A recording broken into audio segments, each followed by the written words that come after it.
Yeah. You're not looking for things that are white. You're looking for things that are light.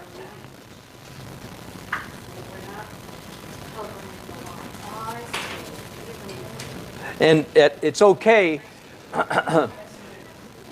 It's okay if your the paint's not dry, the underpainting's not dry, so your brush is picking up color. Here's what you may not do. Let's say, for instance, my brush picked up pink. I may not, therefore, mix it until I've got a really nice opaque pink on my brushes and then merrily go painting pink everywhere. There's a difference between painting white that picks up a little pink and turning it into pink paint and painting pink paint. Does that make sense? So we don't want that at all. Okay, now down here I'm going to keep this light spot right here, the same that I did in that photograph that I showed you earlier, where I just accentuated that, actually turned it into a focal point. I'm not positive this will be a focal point, but there's a light area there that I'm going to keep. There's a light part of a roof here. I'm going to put a little bit of light between the... Oh, this roof is kind of light. Do not color in the lines. Blob in, right. What about those clouds? Yeah, yep. No, I'm not. I'm doing some clouds right now. I could have ignored them, but I think I'm going to. Now, I will point out that there are some things that are happening in my painting that are evolving, that are different from the photograph. In the photograph, this line right here is just barely under halfway. In my painting, it's now above the halfway point. My visual horizon is still close to 1/3 from the bottom. And I think that is okay. I think that's a reasonable... Now, these are like sky holes. By the way, they should not be called sky holes.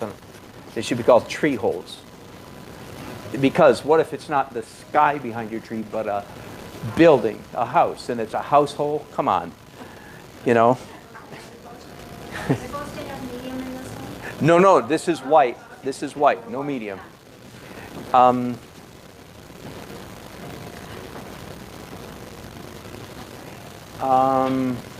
Yeah, and I guess the bottom of this photograph is very bad. It's not a good composition.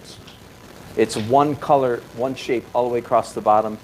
That's a bad thing. I'm wondering if I put a road in it. So that's me inventing stuff and painting out of my reference file or my filing cabinet. Hopefully my reference file. What does a road look like? I'm not sure I'm going to stay with that solution, but I'm going to put it in there right now. Now just a little bit more sky holes over here. See, I'm like that dot right there is that dot right there.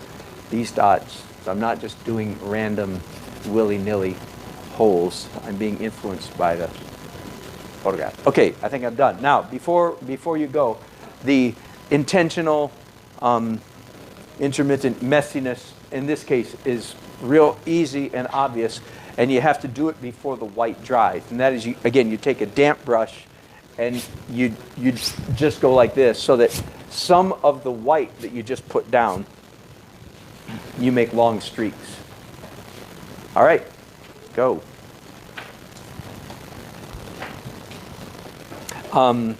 You may have about 90 seconds to do this. This is not a 3-minute project, okay? 90 seconds, so rush and time yourself or adjust your expectations accordingly. That's for your own good. I was talking to somebody just last night, I think, and I paint at weddings a lot. One of my, I typically arrive 2 hours early or so, start the architecture. When the first dance is happening, I take a whole bunch of pictures of the first dance, and before the reception is over, I have a portrait of the bride and groom in the space. You could just look up wedding painting. My point was going to be that I paint better under pressure.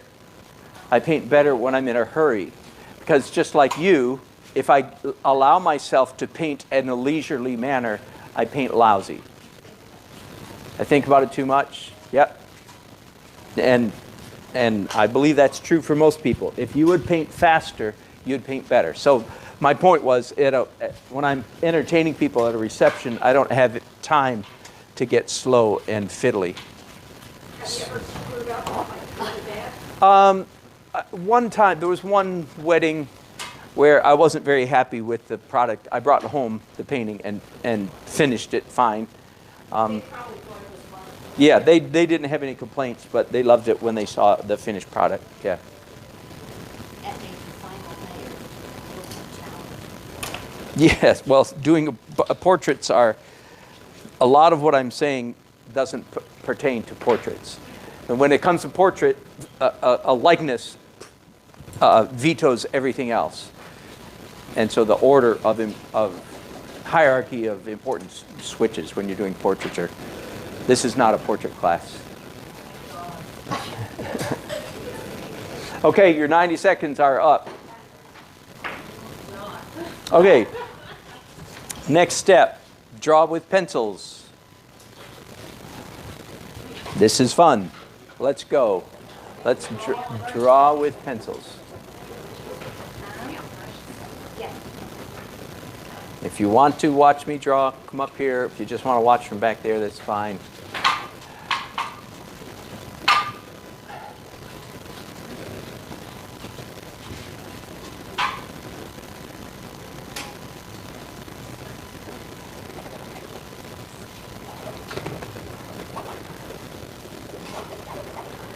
Ooh, there's a telephone pole back here. I just made it a lot taller than it really is. That's your tree stuff. Yeah.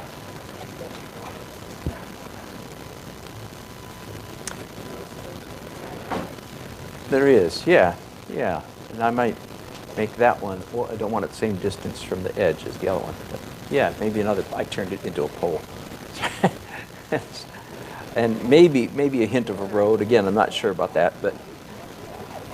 Okay, and then randomness, that's it. Okay, go. I give you 90 seconds to do that. Borrow a second while I see. Yes. Is that okay? Yes, yes. Oh, all right. I want Yep. to try this. Yeah, good. Good, go for it. I'm somewhat.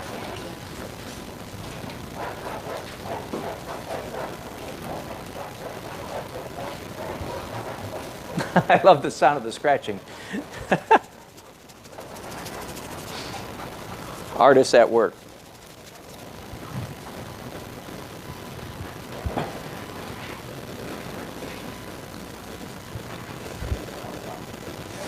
Okay, one of my viewers asks a question. When painting in layers of paint, how do you keep the paint from getting muddy? Class? Thank you, because it's transparent. There's no such thing as mud that's transparent. Mud always has to have opacity in it. And since, well, the white was opaque, but everything else is transparent.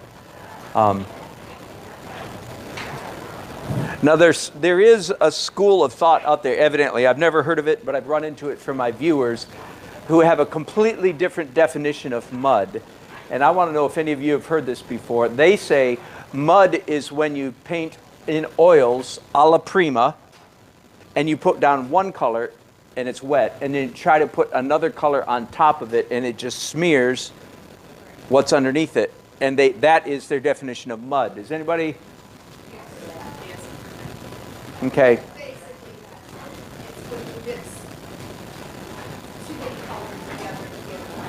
Oh, okay. See, that's mixing too many colors together to get a brownish, muddy, mousy brown.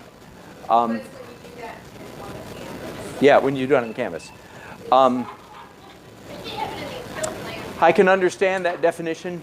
I disagree with it completely, because what they're saying is you end up with an undesirable color. And yes, you get, that's right. But yeah, gotcha. I see. Okay. If you will, the error, in my opinion, in that thinking is that, quote, there is such a thing as a muddy color. But no, there's not. So there's no such thing as a muddy color. That mousy gray, no matter how, so to speak, muddy the color is, it is to die for in the right spot. It's not a muddy color. It's just a wrong place. A lot of people really early on is the whole canvas looks like the same color. Ah, the whole canvas looks like the same color. Gotcha. Okay, I got it. James, I get your question. I understand your question too. So that is, okay. But the kind of mud that when I use the term mud, it's more mysterious than that. It's after you've done a painting and you look, there's some part of it and said, I don't understand, why does this part here look muddy? And it doesn't have to do with color, it has to do with opacity. But I will yield that to some people, color means overmixing on the canvas. Is that fair description? Unintentional mixing. That's right, that's right. And that's right. Right, gotcha. If you wanted to make purple, thank you. I buy that, I'll buy that. So I don't want to confuse you. That's not what I call mud. I understand the problem. That's a different problem. My mud is way more mysterious. The painting's done. Why does this part look muddy? What is it about it? And it's not that it's brown. Because what if you're painting a brown mouse? Yeah. But thank you you did describe it very well. You described it. You're helping me to tap into. Here's an irritating thing. Very irritating. I've never had that problem. Aren't you just? So that's why it's hard for me to relate to, because I understand it. I can see what you mean. I'm sorry. What I just said can be very irritating, but alas, it's true. I've never had that problem. So, okay, so that's irritating. Yeah, that's right. The other day, it comes natural. It's my native language. Jerkdom is. I've never had canvas, frozen. What's the word? Stood in front of a blank canvas and not knowing what to do. And I understand a lot of people have, like, painter's block. Painter's block, and I hate to be irritating, but I've never had that experience. So, yeah, I know it, isn't it? I'm just, I know you feel. Yeah. I mean, I've always got a photograph. Yeah, exactly. Yeah. And I think part of it is, honestly, okay, so let me be less of a jerk for just a minute. And we were talking about this at supper last night. People come up to me and sometimes, they want to sound artsy, or especially if it's like a newspaper or TV reporter, which happens a lot because I'm on the street all the time painting. And they say, and what is your inspiration? And my answer is my mortgage.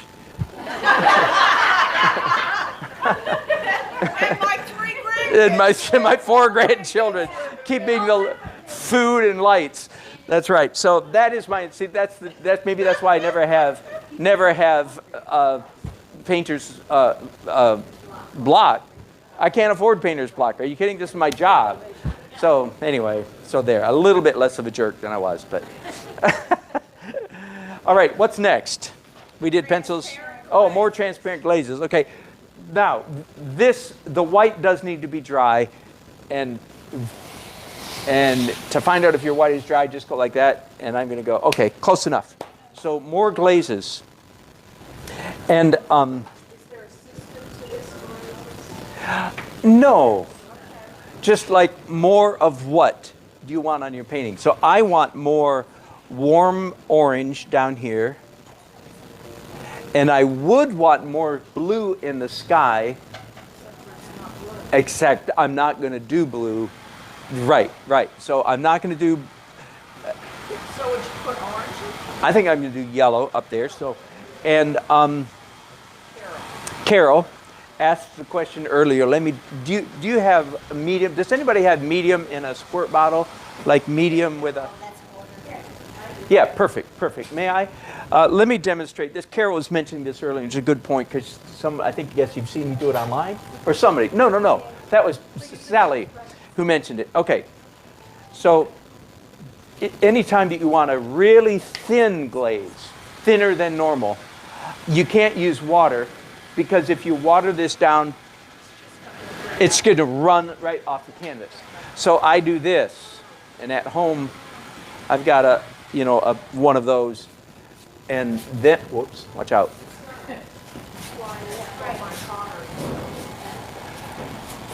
There. Isn't that pretty? It is kind of pretty. And then I want more yellow and orange down here at the base. I don't want that much orange, by the way. Let me show you what do you do when that happens? Easy, don't panic. Just, witness my distress.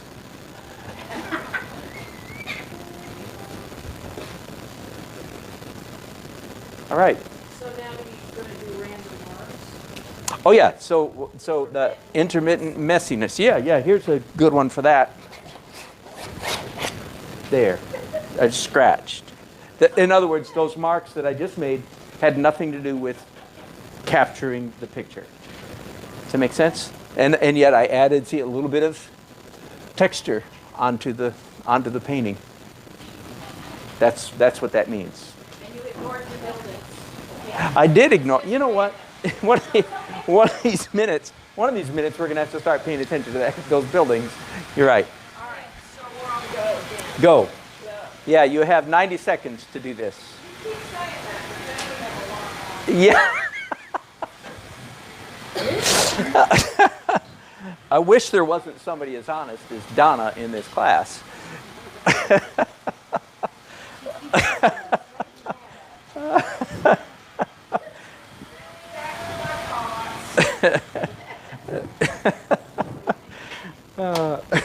She says, you keep saying that, and then you give us a lot longer. I'm just trying to be nice. I'm just not too nice. This is me being nice. Aren't you glad the grumpy guy didn't show up?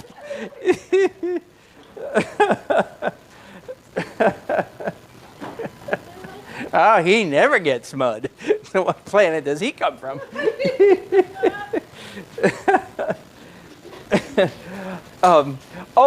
Let me answer that question, as a matter of fact. No. It just dawned on me. Why do other people, this could be helpful, why do other people get the proverbial mud that you all described so well, which is you put down a color and another color on top of the canvas? The answer is because they're painting like 20th century painters, all opaque. Ta-da! I am not from another planet. That's why I never get mud, because I don't paint in opaque layers. I paint in transparent layers. This is revelatory to me. I never thought about that before. That's the answer. That's why I never get mud. I mean, in 15 years of painting, I always paint this way, never got mud, because I paint with transparent layers. Thank you very much.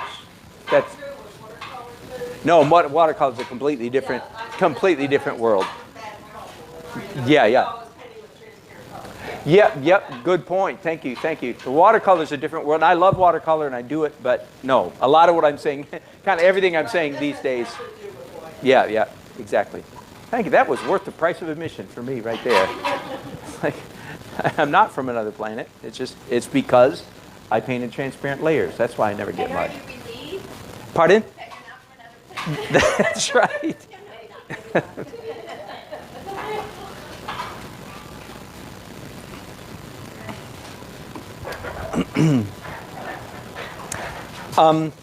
I am going to come back and add a little bit to my last glaze. I'm going to do the dark trees and maybe a little bit of the shed. And because purple is dark, I'm going to just do some purple there. And I am going to do this shed, especially that one and this one. There we go. So forgive me.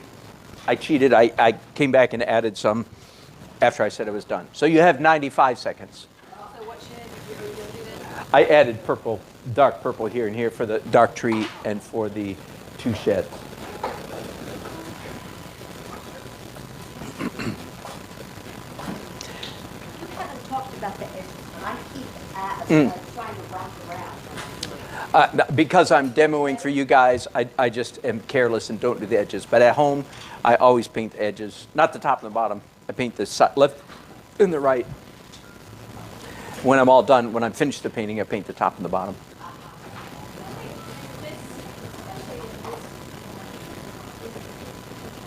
So Yes?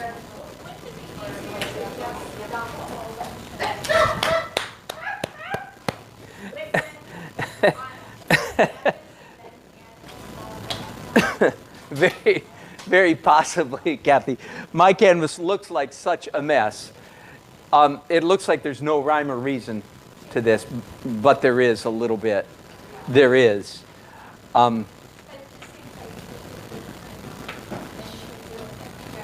Oh, I see. I see. Oh, okay. So you're just saying do it. Pour pure liquid on the canvas, brush it on the canvas, and then brush paint into that. That would work. That would work. Yeah. Not liquid, medium. Thank you. Exactly. Not liquid. Acrylic medium. My mistake. Would a walnut oil kind of do the same job? In oils, not in acrylics. In oils. In oils, yes, but it dries. Walnut, alkyd walnut, which is fast dry walnut oil. Regular walnut oil takes forever to dry. Walnut alkyd is supposed to be fast dry, but it's still about 4 or 5 times slower than liquid. Like what liquid will dry in 1 day, walnut alkyd will take 2 to 3 days, is my experience. I did experiment just recently. Yeah.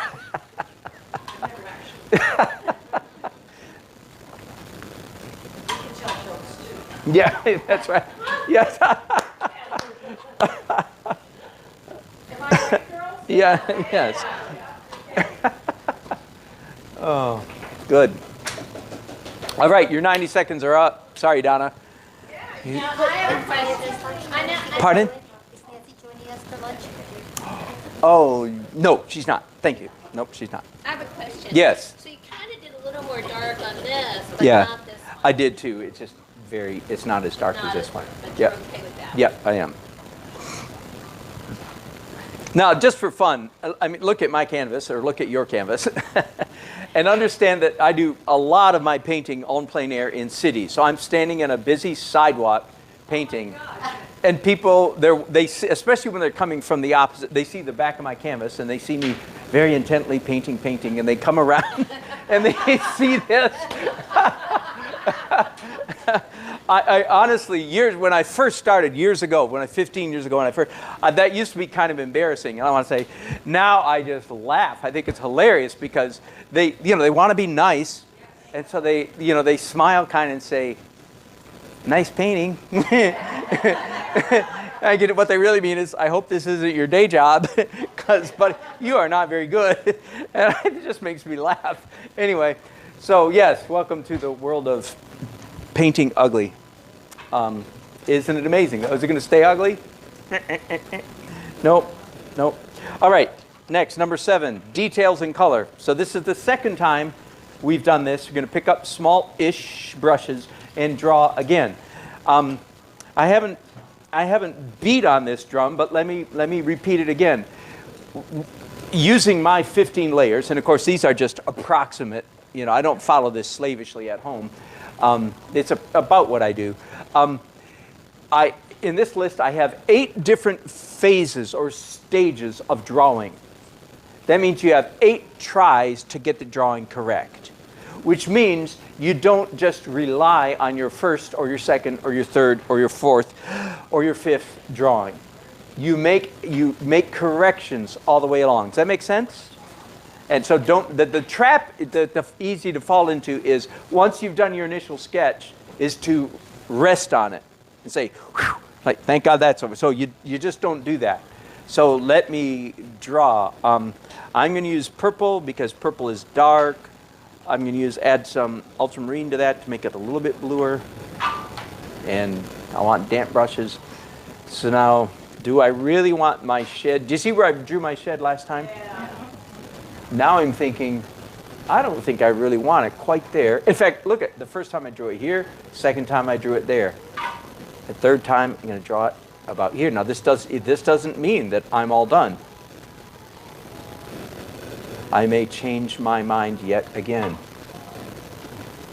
But at the moment, this is what I feel like is just about right. And let's go over to, do you see how I'm making lines, by the way? Not, See, I hope you're coming to see, oh, I wish he hadn't have done that. Good. That is not an attractive mark. Now, do I feel like the top is, I'm not just going to slavishly put a mark there because that's where the last mark was. Is that the right place? It's just about exactly even with that, isn't it? Yeah.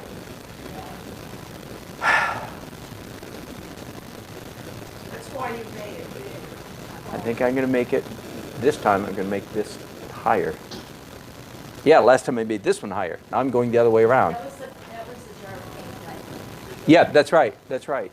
You're right.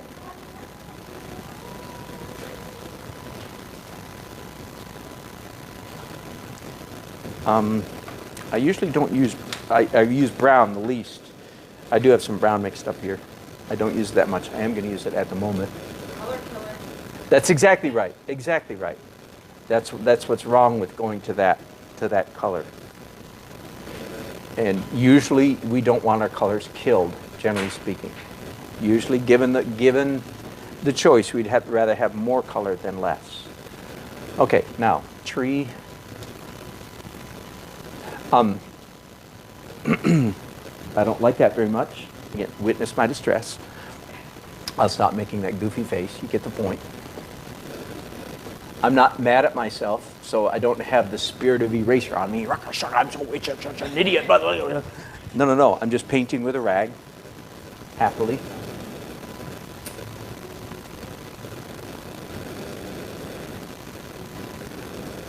And I am looking at the photograph.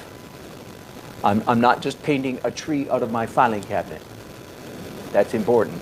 Or branches, bare branches out of my filing cabinet. I am not doing that. I'm not taking a lot of time to get them exactly right because I've still got 8 layers to go. But I am looking at the image there. And again, there's a big blob of dark down here, which I think I like. And I'm eliminating, as you know, that one shed.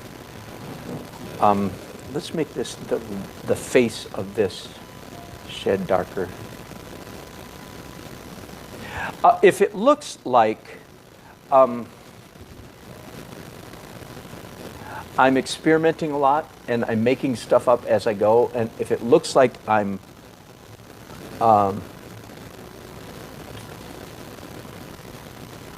discovering, being creative, then that you're exactly correct. Things are happening. That's part of the reason why I paint this way. Years and years ago, when I first started oil painting at all, I discovered, the way I put it was, the best painting happens when you're trying hard to do something else. Bob Ross's best quote is "happy little accidents." And I remember the painting I was working on when the skies opened, the angels sang, the birds came out, whatever. Oh, I had a revelation that the best painting happened when I was by accident, when I wasn't doing something. And I decided pretty much that day, well, if the best painting happens when you're sort of by accident making a mess, or accidents, why not paint all accidents? Ta-da! That is exactly what you're seeing. Because I really came to a point where I believed, oh, wait a minute, the best stuff happens by accident. Why not paint all accident? Isn't that a great description of my painting technique? It's all accidents. Oh, but then somehow, how come it accidentally ends up looking like this? Well, the accidents get smaller and smaller and smaller as we proceed. Get it? But most people don't paint that way. They think the best painting happens when you're under control. And I'm saying, no, the best painting happens when you're not under control. Get it? And this is the biggest hump that most artists have to get over, is from painting pictures to painting paintings. The paint is more interesting than the picture. The picture is second. The picture is important, but it's secondary. Make sense? Cool. Okay, you have... How much time, Donna? You have the proverbial 90 seconds. No, I'll give you a minute and a half. You won't know what to do with yourself. Okay, and then intentional messiness here, it could be more scratching. It just means you're making marks that are not related to the image. I had one of my, I consider one of my mentors 25 years ago, Neil Watson. Very, very, very accomplished, well-known, got in the big magazine stuff. He said he lived in Raleigh. For every drawing mark you make, he said, for every drawing mark you make an art mark, is what he called these non-representational messes, an art mark. And I thought he was exaggerating. The older I've gotten, the more I've realized, he was exaggerating, but only very slightly. So that's why now I throw an intentional mess in between every single layer. Okay, just another minute. I won't give you as much time as you want. Yeah.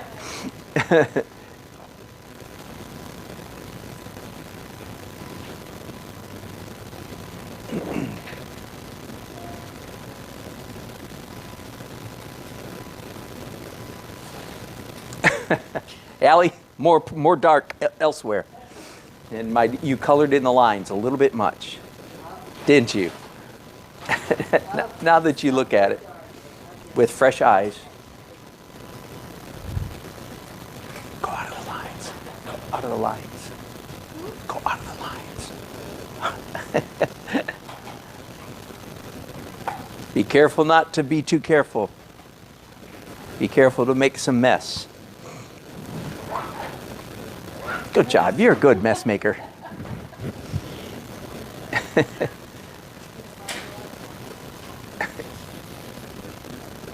I can see smoke coming out of your ears. Good job. For a potter, you're a pretty good painter. Way to go. It's a mess. It is a mess. Yeah. I'm not going. Good job.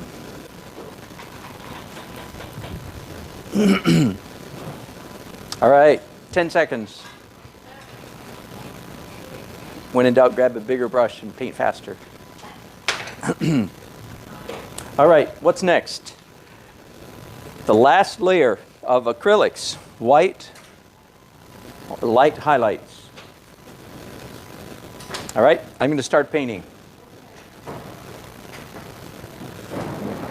Now, this is the one, when you're doing white on top of color in acrylics, this is the one time that it doesn't matter if the underpainting is still wet.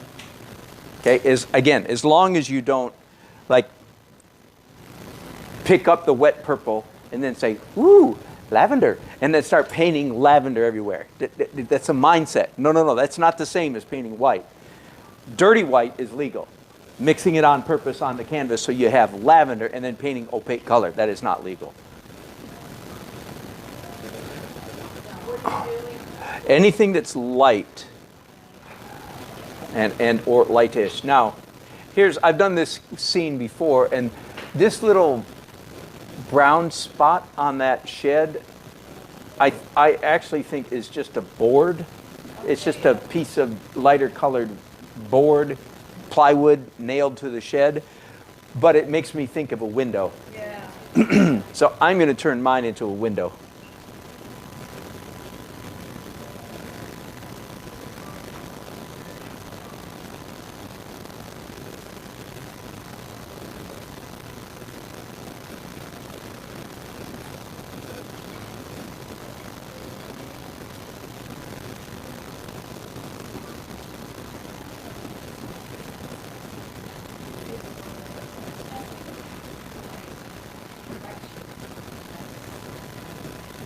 Direction of what?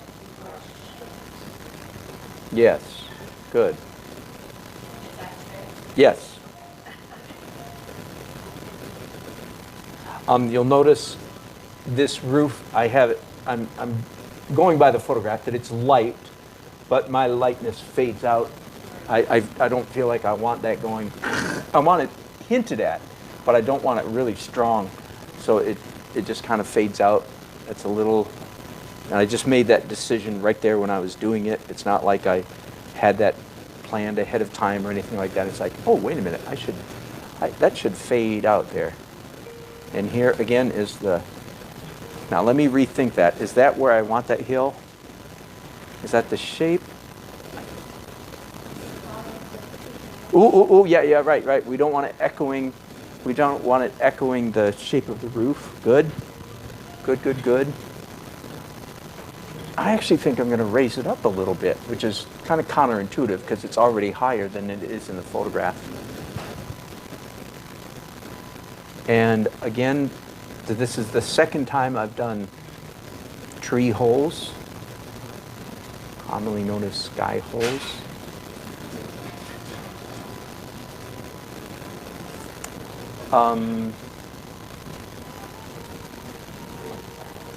Now I have a little issue happening here with the top of this roof and the bottom of it. So I'm going to raise up that hill up.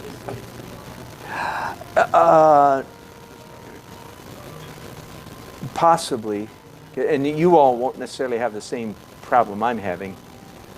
Could I leave the hill out? No, I feel like that would be confusing. If this line is going down there, it would be a coterminous objects kissing, what do you call them? Well, I've heard the word tangent. Yeah, exactly. And I don't want that. So I think I'm going to hint that the hill is behind that. And sure, a little bit of hinting at clouds at this point.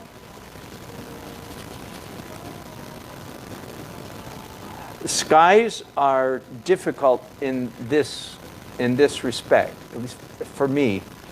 And it's always a bit of a challenge. I feel like I'm really good at painting realistic clouds. Man, I can paint the heck out of a cloud, realistically. Therefore, it's easy for me to slip into, accidentally, the painting in a realistic manner, switching brains, sort of. And so I try to be really careful not to do that, and instead stay in my abstract, happy accidents side of my brain when I'm making cloud marks. And that's when I'm going like that to indicate clouds. Those are cloud marks to keep me from getting into, the clouds, fluffy clouds.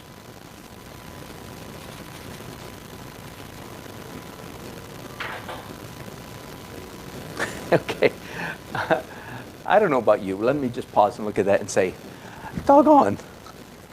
Yeah, it always surprises me. I mean, sometimes more than others.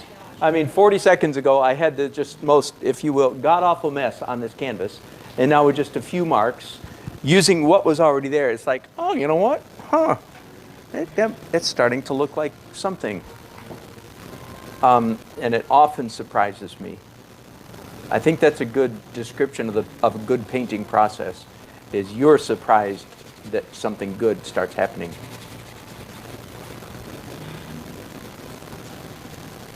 All right, I think I'm done.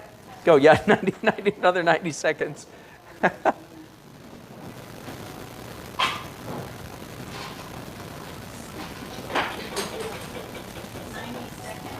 That's right, okay.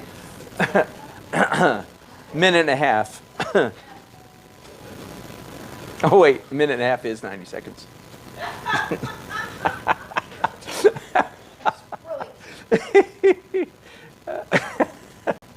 Thank you, Donna.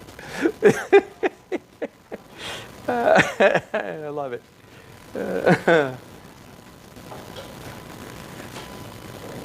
I'm doing just a little bit. A little tiny bit more, not much.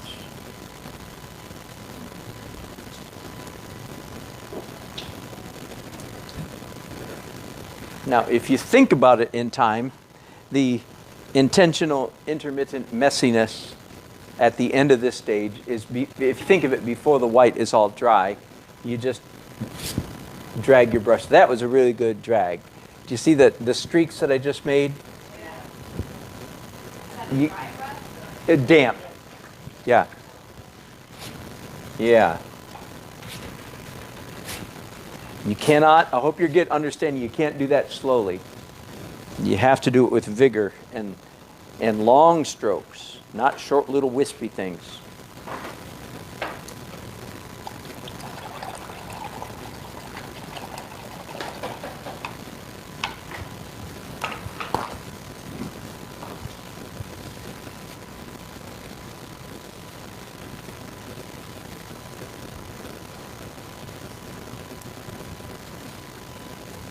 All right, I'm going to pause the video right there and check.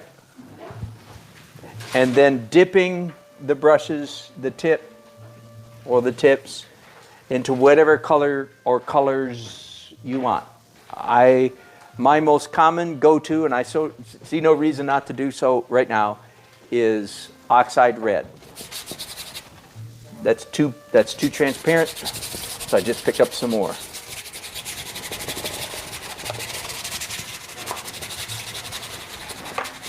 Now, I go back and forth sort of mentally and with people when I'm talking online whether to call this glaze, because some people say, well, you're doing more than one glaze.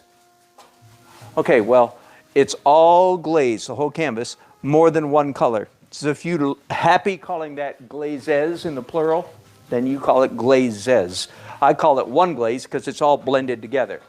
It would be two glazes if I stopped and waited for this to dry and then come back to tomorrow and do another glaze. But the main thing I want you to understand, many colors, one glaze. Which colors? Any color you want. And any color that your particular painting needs at the moment. And all of our paintings are in a different state, so they all need different things. But I went ahead and did oxide red over the whole thing. Now, at this point, I could begin introducing blue into the sky. I could start moving toward a realistic color sky, but I'm not going to. I have not cleaned my brushes, so they still have oxide red on them. You understand? And I'm now doing permanent rose. This beautiful, beautiful pink color, but it's made a little bit dirty because of the oxide red that's on my brushes and on the canvas. But still, that's pretty pink, isn't it?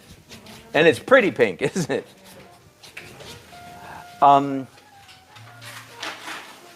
Now, though, I want clean brushes to do different colors. I'm going to do green. Green is a very dangerous color. You don't use much of it. You don't want much of it. A little goes a long way, but a little bit sometimes is okay. So I'm going to do some green up here in these trees.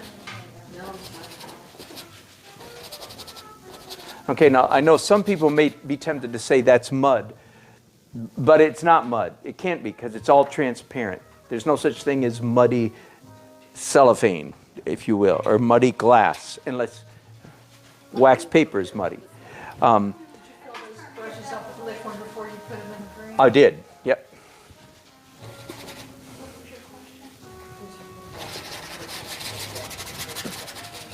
You're doing green where there is green. Say that again? You're doing the green where there is green. I am at the moment, although what I just put down, in my opinion, is way too green. That's again, witness my distress. I'm not worried about it because I know that I'm going to paint with a rag now. But my eye, and I hope your eye told you as well, like, ooh, that's too much of a good thing. That's better.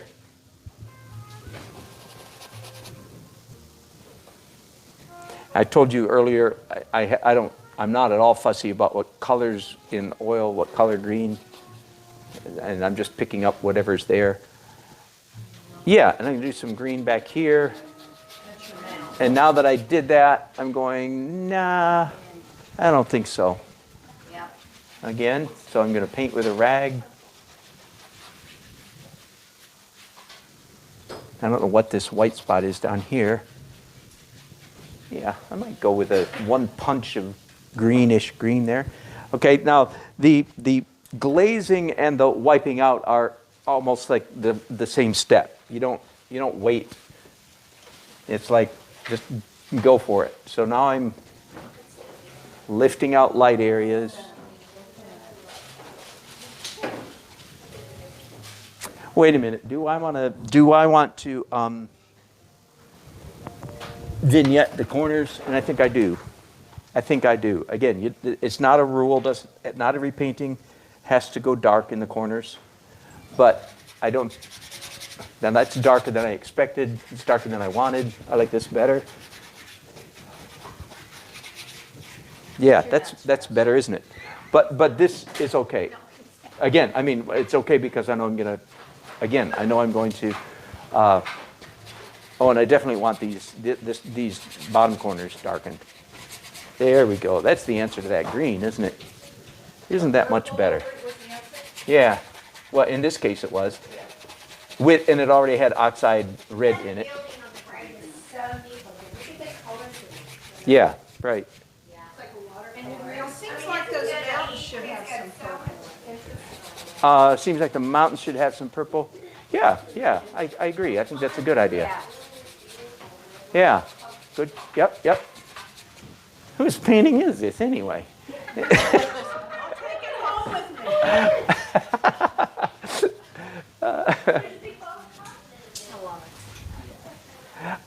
me. I often feel like when I'm painting that the oil glaze layer is where the painting really turns into a painting. Not because it has so much to do with composition.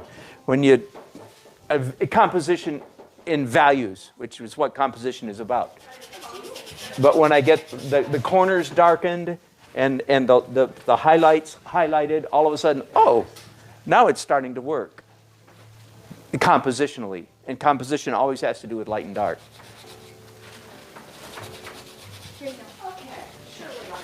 Okay, go.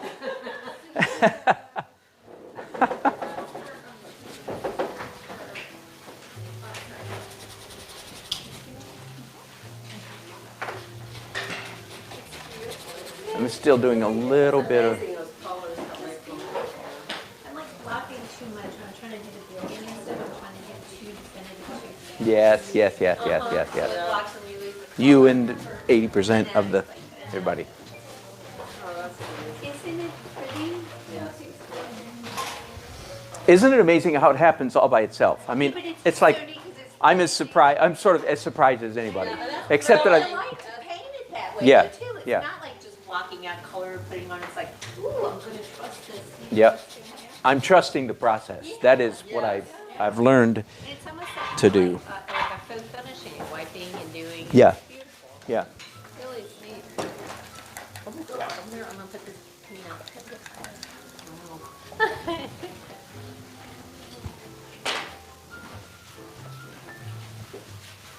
So I'm gonna come back after lunch and do that, like mine wet. Oh, it'll just be wet for a minute. Take a brush and wipe through it. Then I'm gonna come back. I already, Oh no, it's dry. no, but I'm gonna do it. I just Yeah. wanna let you know. Okay. I'm telling you.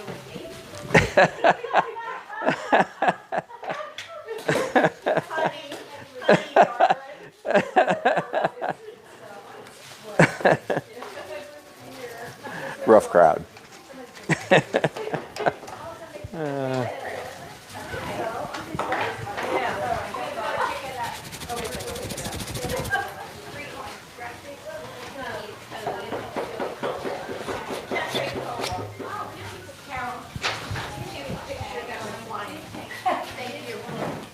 Although I don't even know why I did it. No, we're creative here.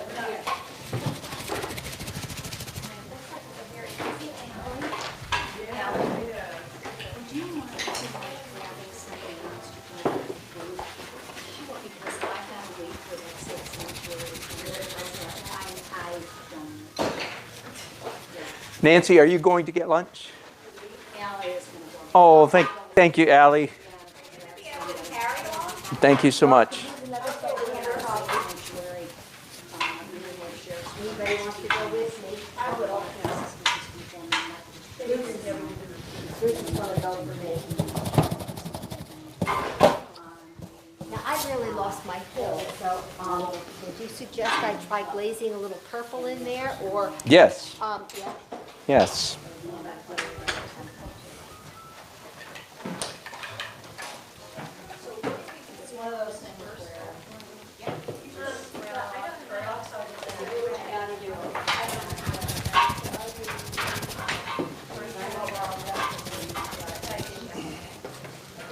Hi, Dan. Well, hello, Jan. I was looking at one of your.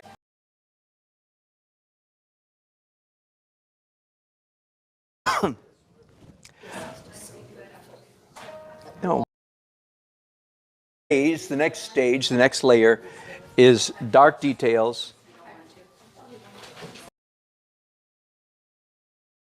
That you're not trying to put fat paint canvas. All right. I'm going to start at the focal object. I'm not sure this is a focal. Still making judgments. I don't have to. I don't have to believe the marks that are already there. But at the moment, I'm fairly happy with my drawing, so I'm not change and showed you how to do that. I'll look for. But I think this is where I want it. So.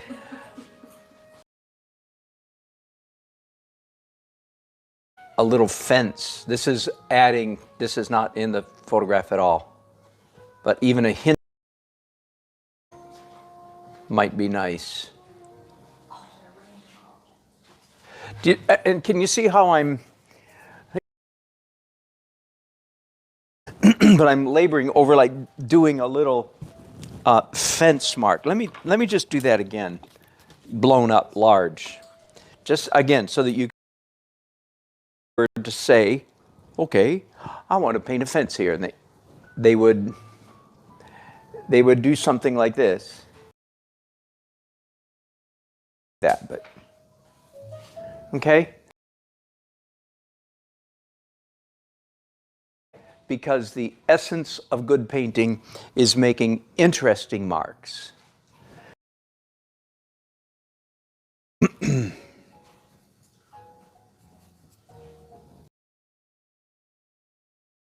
My brush is making little spastic curlicues and movements. How much more interesting it is. Yeah, how much more interesting it is. And that engages your viewers so much more. Right. So I'm going to modify it slightly. Oh, with your feet?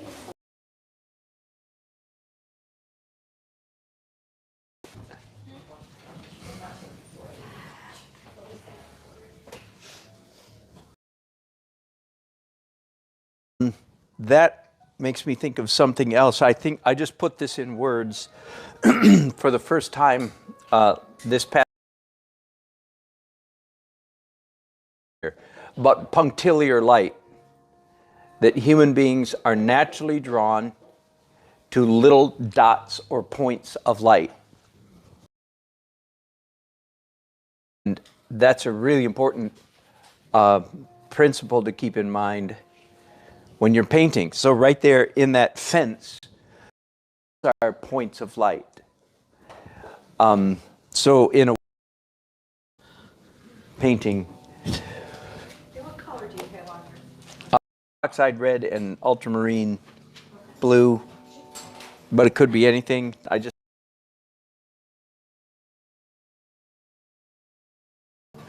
going to add some red to it.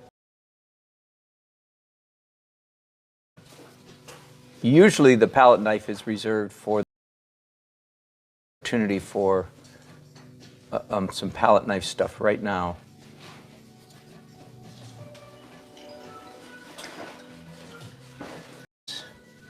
Place where the blown back off the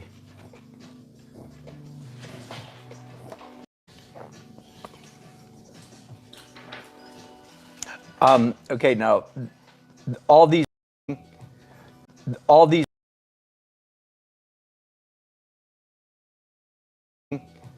too tight, too careful. I'm going to improve on it here in just a second. Oh, you're gonna brush it. Yeah, now it's better.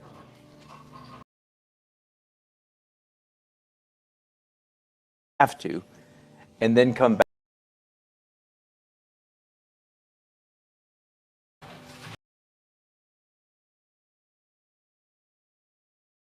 Sit around outside.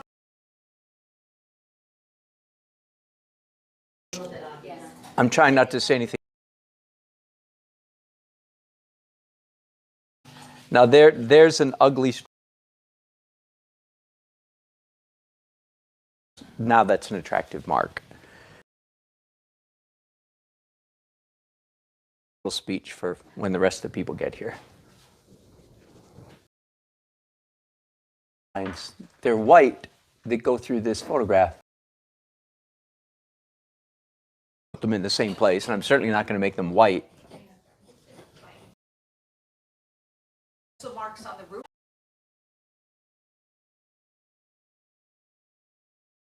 There, but this layer right here is really the last.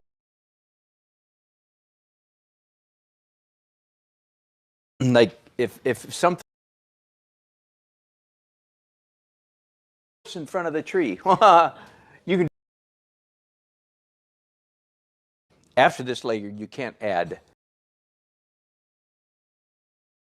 like you added it. It'll look like. I am mean, but that's not why I'm saying that. Yep. This is dark detail. Yep, number 11. And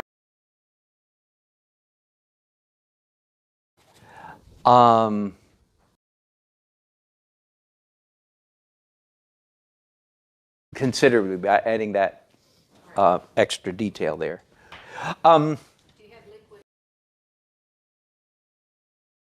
You know it's transparent because it's dark. In other words, I would never pitch black. I know, I'll add some white so it's not pitch black. No. Wrong. Think like a. It's the same thing here. More medium makes it lighter, but I don't have a ton. This is the darkest or we've done so far. It slavishly. Just it flew open the tree out of your filing cabinet, and that's all right. You just became aware. You did that is because it takes work to look at this tree and copy it. And that's a good excuse. We only gave us 90 seconds. That's why I didn't do the work of drawing this tree. Does that make sense?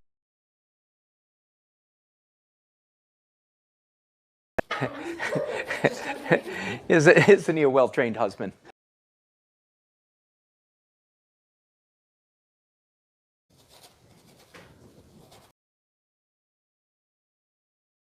Leaves, foliage. I don't know what's wrong with this tree. Does anybody know? Is there a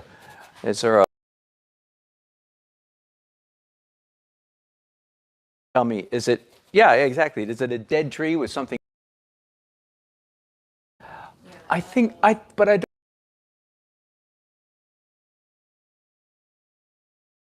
And again,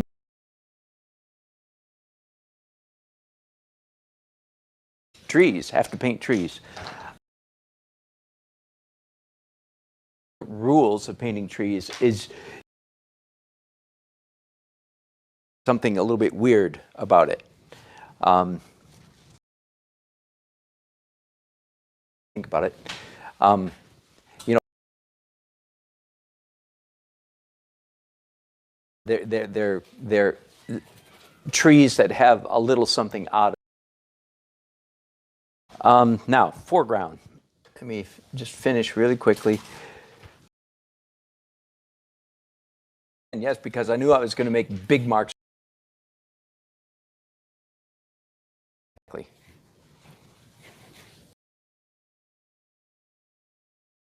like the addition of the grade. Yeah. Bob Rankin, he has this principle called boundary ratios. Along each boundary should be different. And the worst boundary, it's almost always bad to have a boundary shape from year to year. Right. That is sort of by definition a bad. Is blue all the way across. You see many paintings where there's all the way composition, bad composition. So we have white cloud and sticks of the tree, both.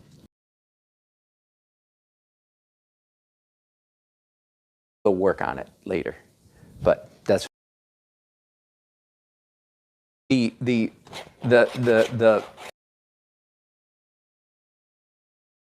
I pointed out earlier, scratching is good, but if you go, well, it's, and then go, there, now we're okay. And wipe it on your apron. Yep. So in other words, draw. And in some ways, this is the, you could say, the most important.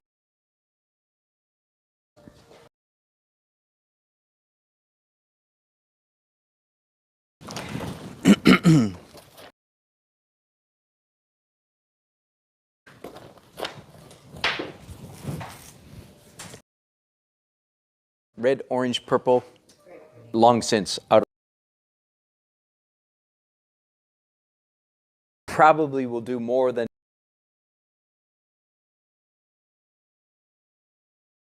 That if we do the next, the water, okay? If you do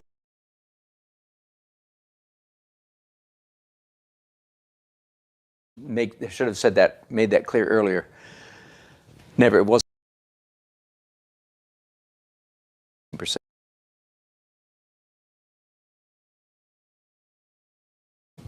Why, I guess I have. You, right? Yeah, I went back. I have.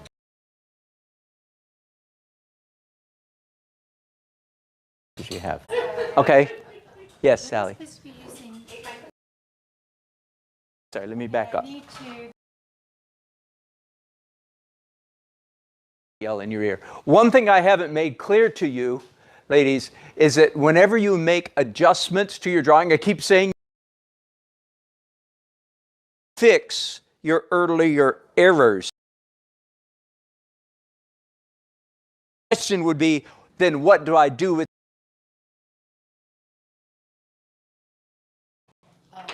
you don't try to cover up. And here, listen to this. Here's layer will result in a better painting. Tight, which is where final edit, even then you don't cover up little bits of it. My paintings are all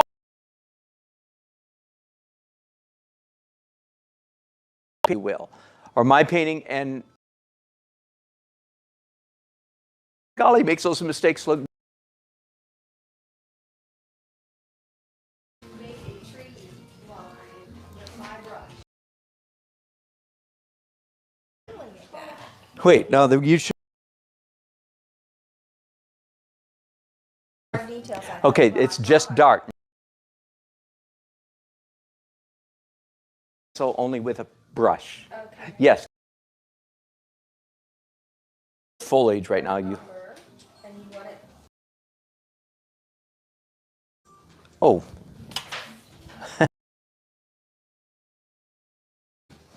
I don't mind a little bit of liquid, but that. And now,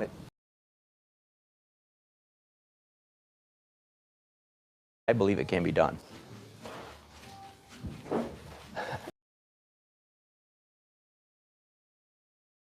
Yep.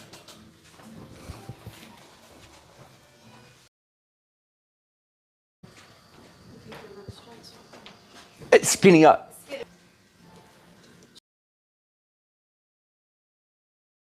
Gardening? Said you're a good drummer.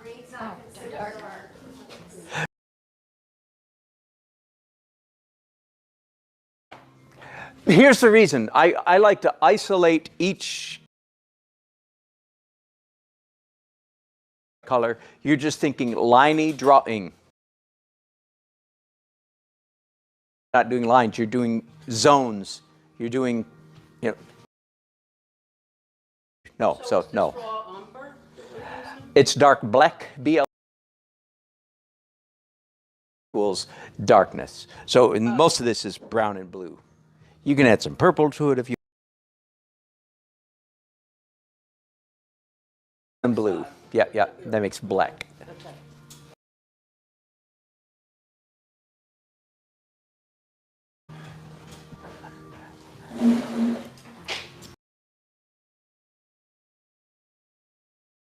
Having fun. We are having fun.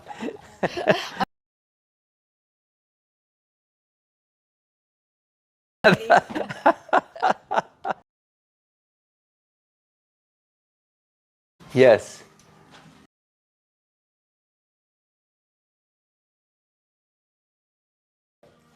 May I? There you go. There you go. Both directions. Yeah.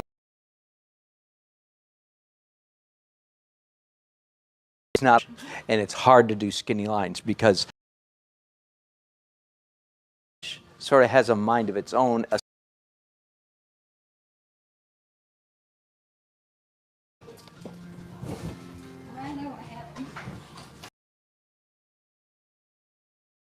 To move it over, it's going to run into my other barn. Can I move the whole house over?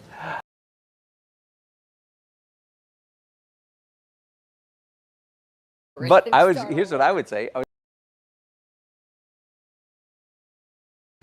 So just extend the shed that way. You're so smart. Does that make gnarly old brushes that's seen? Now I'm starting.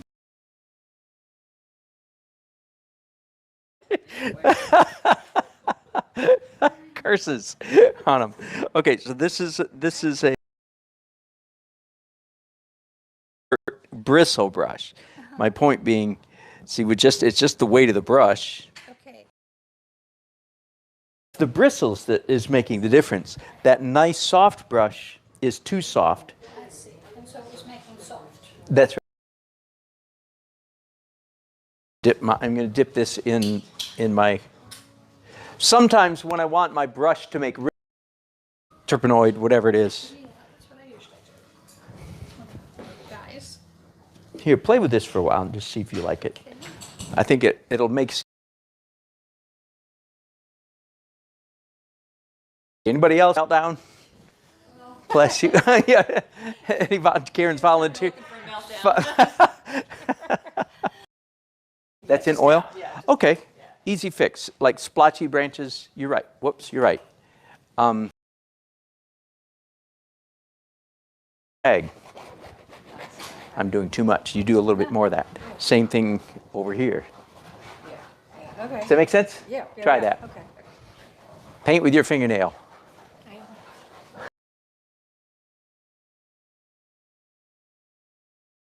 No, Okay.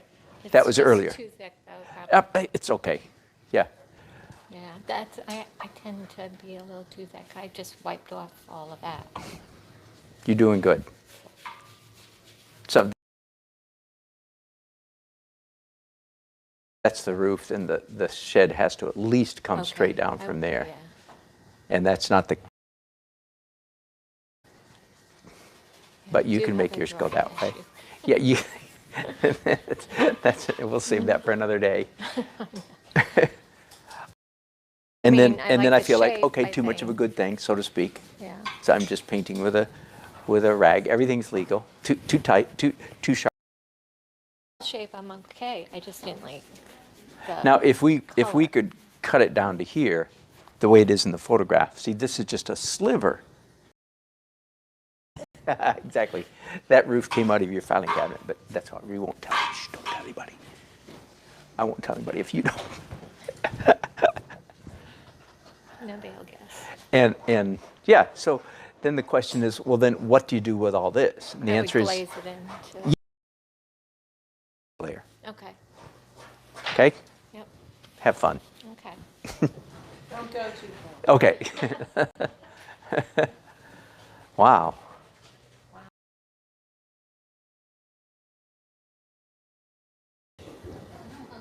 What do I do? He's speechless. Tell him he's speechless.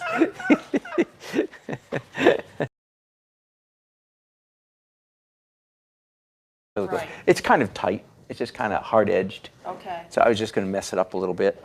Well, can I take yeah. a brush and just sort of? No, yeah, mix up some more dark black liquid.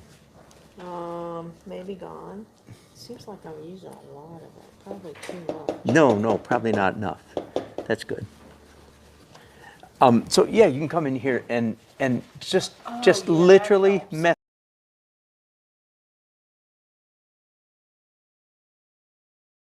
And most of you is I'm brave because of experience. I mess up your paintings, and then you go, oh, I guess I could have done that, couldn't I?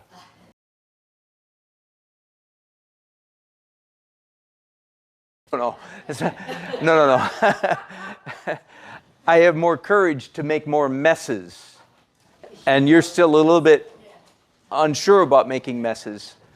But when you see me do it, you go, oh, I guess I could have done that. That's a... Yes, Anne.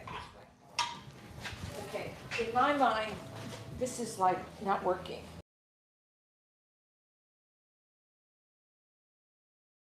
A little hill kind of thing, but I don't, Right, if this right. is my focal area, this is That's right. It's just not needed. Back and and don't try to make it disappear. Just Okay. push it back a little bit. dark glaze. Yeah, brown, maybe brown and green, brown, blue. Yeah, that would be a whole lot more drawing and so on. Brushes are not working. I agree. I know I the need- feeling exactly. They're rounded. Are you trying to make skinny lines? Yeah. Can I try? Let me see if I Go can. ahead. Go ahead. Okay. And if we dip it in your Gamsol Gamsol. over here. Yeah.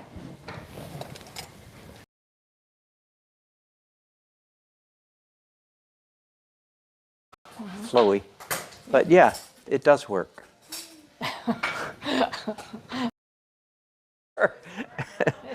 And this one will work too, probably. But you have to put it in the Gamsol or It might help. Touch that way. Yep. So it's just the weight of the brush.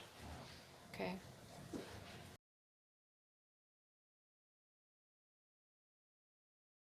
Again, sort of a fresh revelation to me just in the last month.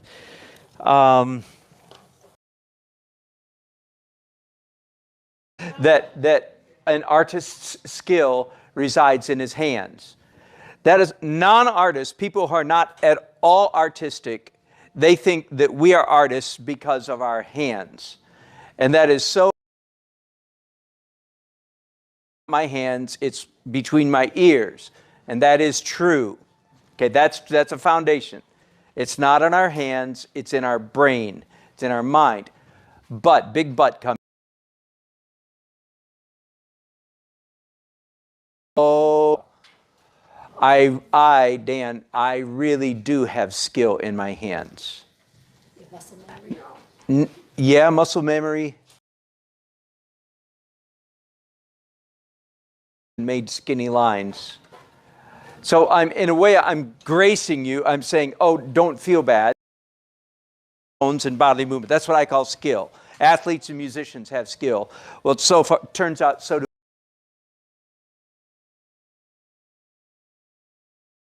Making you look like you don't have any. I bless you. Oh, it turns out that is a skill, like calligraphy. And turns out I do have some. So I'm saying that to make you feel better. Oh, that's a skill he's developed.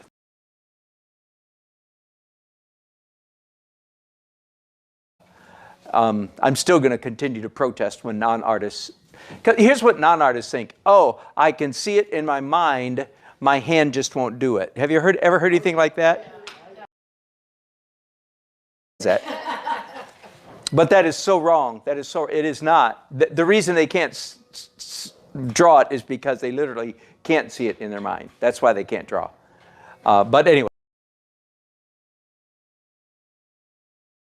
So I do have skill in my hands, turns out, and that's some of what I've demonstrated. So I bless you all to have skill. I'm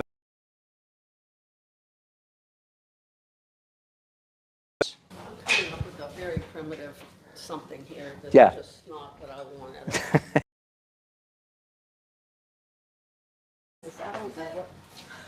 I don't know, I love everything. Yeah, so I like that. And so they're overly black. Yeah. Now and those I are can wipe some off. yeah. Lines. Oh. Not black zones. That's done. But. Nope. Here. Watch. Can I do a little bit more? Yes, please. Your edges. It was the tight. These still tight lines. That's right. That are still there like these. Rid of because they're in acrylic, so they're done. God, look at that. That's so much better.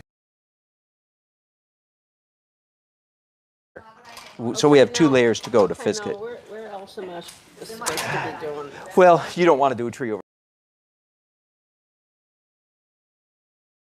Good enough. So you're really ready. You're done. You're ready for the next layer.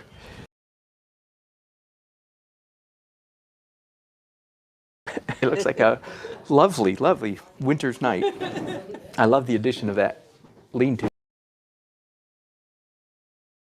Okay. And this line is too tight, especially the closer it gets to the edge of the paint.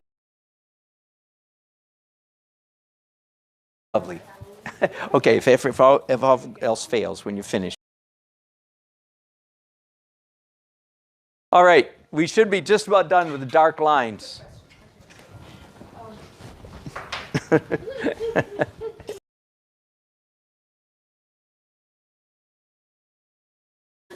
is that, This here or this? that? Oh, Is that okay? I mean, yeah. that'll be all right? Yeah, in the final edit. Okay. But you won't.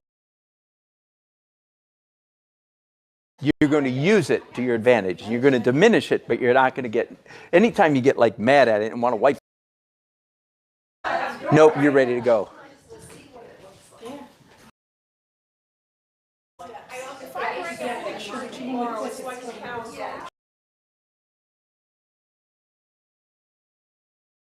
I just had a great question and a good idea. Tomorrow, painting that you've done in the recent past and you want my feedback and thoughts on, please bring it. It'd be very helpful for you.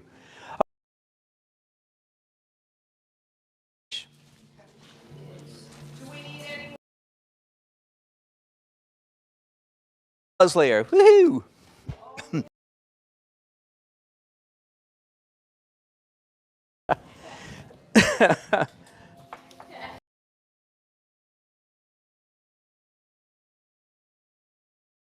Okay, for the rest of your life, you will never ever be confused again and say side of your brain gets a little wonky and translucent because they think it makes them sound smarter. I promise, that's what people do. A wall, a door is opaque. Okay, there we go. Okay, so the fuzz layer.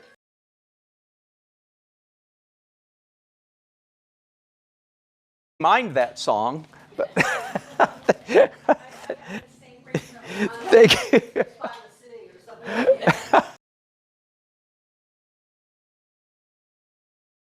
you want. It's got white in it. Super soft edges. Really soft. Like if I may, on a painting this size, extend this far each side of that line. I don't mean fuzzy like, oh, an eighth of an. To ever paint this way again for the rest of your life after 4 o'clock tomorrow. But for me, the fuzz layer is okay, glow and atmosphere. All right, you do want to come up close for this little demo.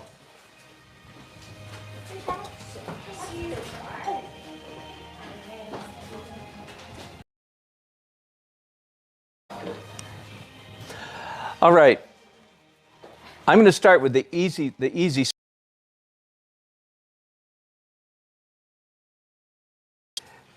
And that's right here in front of this barn. So I have ended up doing something like this photograph where okay, so my brushes are dry, fairly dry, if you know what I mean.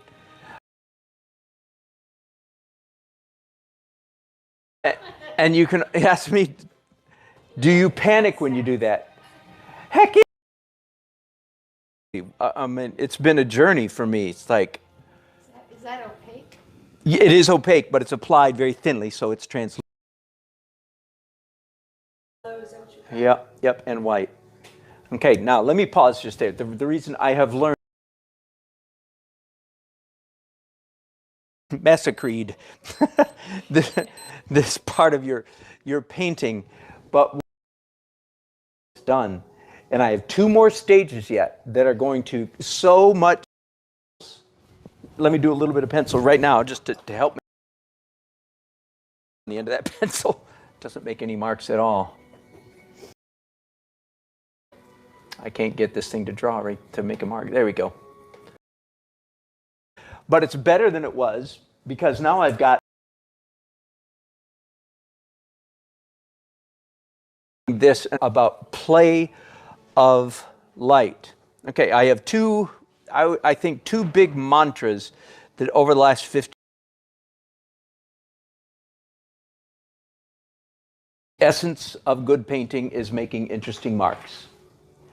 But the most important feature, characteristic, that is old school. Okay, so that's not unique to me by any means. But let's a big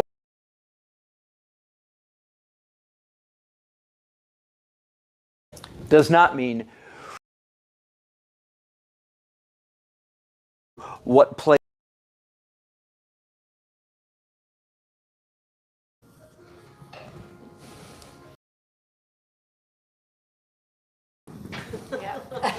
That is not a little reflection, a little shadow, and a little secondary.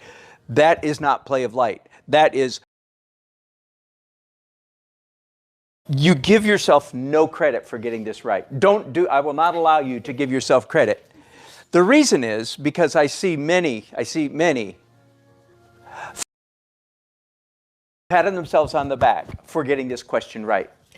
Well, I got the light coming from the right way. And now here's why I don't let you pat yourself on the back. Because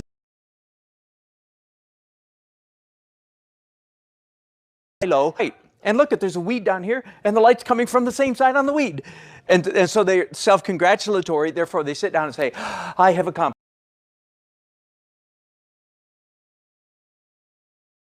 Yeah, okay. Play of light. This is art professorism, but with violent words. It's not even sun hitting. Is not vibrating, smashing, crashing, bashing, ricocheting, bouncing. That's pretty mild, except that I said it. Do you understand me? Yeah. That's play of light.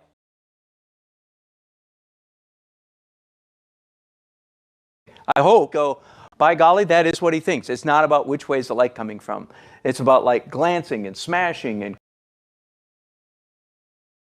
And in my mind, what is happening here is the light's coming actually from back this way, hitting the front side of this barn that we can't see because it's facing slightly away from us, and bouncing then back on this, this grassy area down here. And all of this glow that I'm doing right now is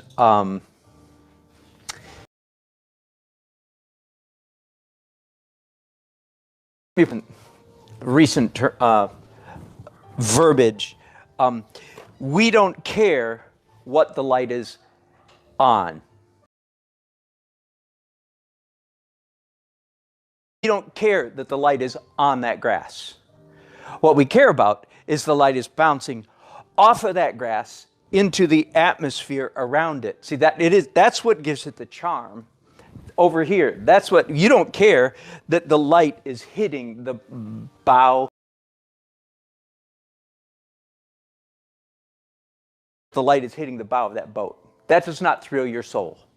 What does thrill your soul, if I may be so silly, is the light bouncing off of that bow. In this case, under the atmosphere all around it. Does that make sense? We don't care what the light's on. Show us what the Some of you, I might have talked about this while some of you were still at lunch. I can't, so I'm going to repeat it because I don't want you to miss anything. Also, fresh revelation for me. By the way, I broadcast nearly every day on YouTube. If you like the way I teach, knock yourself out. Find me on YouTube and subscribe. If you can't stand the way I teach, and come and leave nasty comments on my no touch, that job's already taken. Sorry, done. Anyway, so part of the reason I'm sorry, I'm getting distracted. So I'm always learning new things because I'm always teaching. The teacher learns more than the pupil. All of you teachers know that. So that's part. I realized, oh, here's a good way to put it. Human beings like punctiliar light. Human beings like points of light, dots of light. That's why we like Christmas trees, lights. That's why we like, a restaurant will leave, or that downtown, they'll leave lights on their trees, not because they're saying, ho, ho, it's Christmas time, but because they're saying people like dots of light. And if you come around the corner of this sweet little town and all the trees have lights on them, everybody goes, ah. Pre-conscious thinking is not, you're hardwired. Probably has something to do with our survival, finding. So any place that you can stick in little bits of light. Now, it's not time, because I'm doing the fuzz layer, it's not time for little bits of light, but it is time for the glow. You paint the glow first. In fact, let me go ahead and do this right here. So guys, I want you to see the effect. So do you see the fuzz, the mess that I just made here? In the final layer then, I will come in here. So I'm right. See, and I'll do a similar. Oh, here's some more glow I need to do. I'm going to put light and I'm going to turn a light on in the window. And it spills out. Yeah, and it spills out because we don't care about the light on in the. You can see what that's going to look like. Normally I wouldn't do this right now, but, and I'm not sure I needed to put those mullions in there.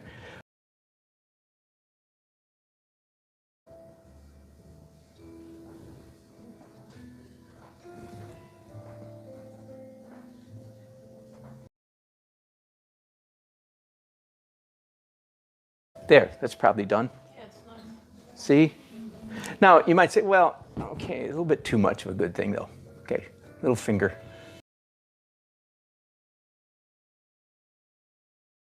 My opinion, that right there is a good example of good painting versus bad painting. I don't even need to show you. The bad painting would have looked like this. There's the window. Would have been, and by the way, bless his heart, failed to learn his lessons. That's a mistake. Exactly. He, I don't want to slip over into the sentimentality. More light. I'm going, wait a minute, I want more light down here. Okay, let me go to some local color means realistic color. And I don't want all of this down here to be quite as brown as it is. Whoops, I don't want it that color either. So hang on. A color. Student grade raw umber. Let me go over here now. Green is a very dangerous color. A little bit goes a long way. And right now I'm still doing the fuzz layer.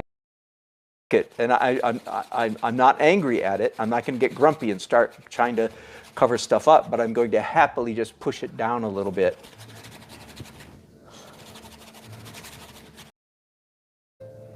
Maybe a little bit of a streak coming down there. I'm going to let that go for now.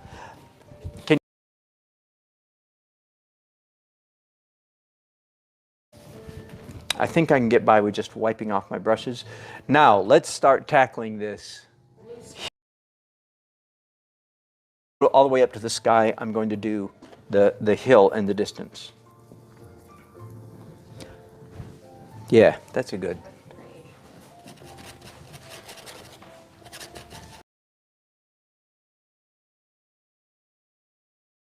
Hand, your brain can keep up with what hand is doing, and then you want to think about every stroke. But when you paint on and say go, kind of like a chainsaw.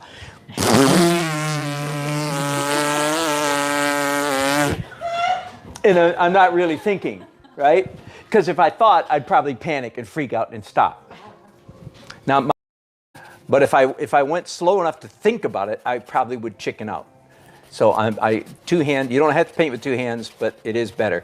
By the way, if you do decide to paint,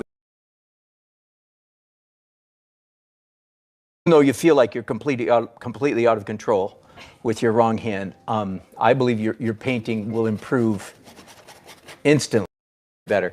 It was about 3 years at least. I'd been painting with two hands for 3 years. I remember where I was standing in downtown Raleigh in front of a 36 by 48 inch canvas, and all of a sudden I discovered I was paint. You know, I don't want to paint. Shut up. You're going to paint. 3 years in, I finally had that.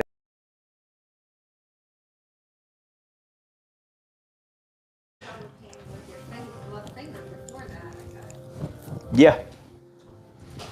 I'm sorry, I need to clear off space to mix. Interesting marks, exactly, with your non-dominant hand. I had a drawing class one time, very much like we started out yesterday, but we did a whole day of drawing or a long. I didn't really know what I was doing. I said, okay, now let's do one more still life, 5-minute drawing.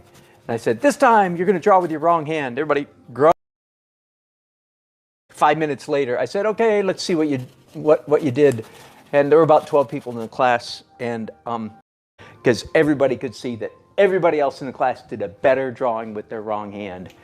It was such a revelation, with the possible exception of the gallery owner, who. So this, again, soft edges, soft edges, soft edges, soft edges. And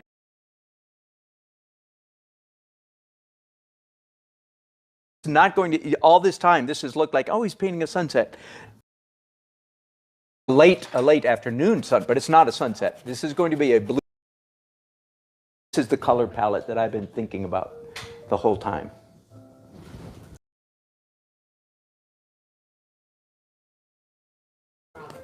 Yeah.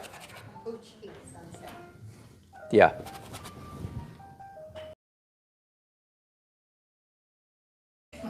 Yeah, yeah.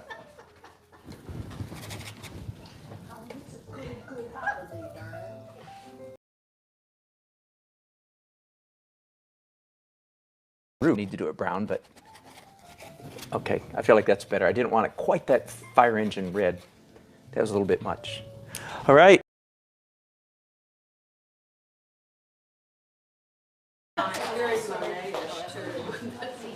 And we're not done yet. It's going to get better. Yes. Yes. I'm trying to see. Yeah, yeah. Okay, so this is busier. This is feeling here is the appeal of this painting was supposed to be when water used to land like that in the tracks, and I want makes me want to walk into that scene and peek in these.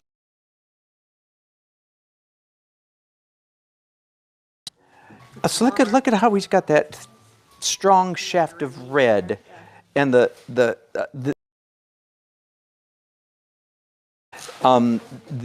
sky up here is more abstract.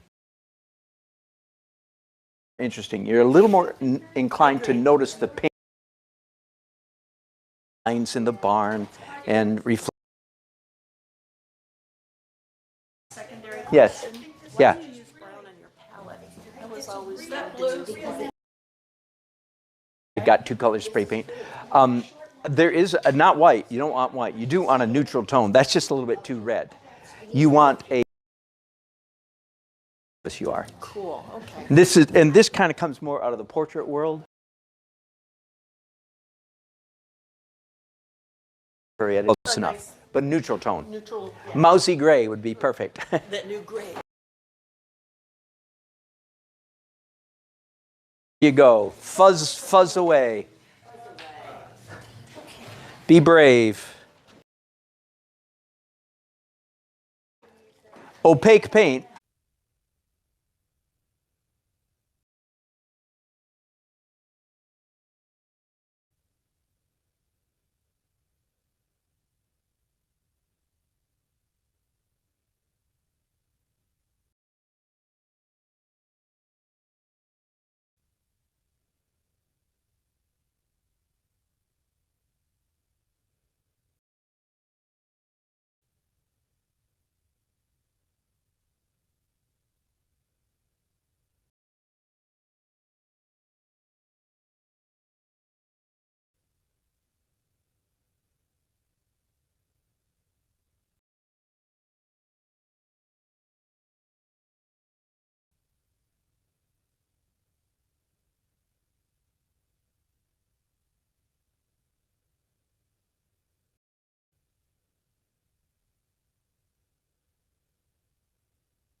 1, 2, 3. Bless you all. Thank you for all the fun. So here we are. Lowest layer.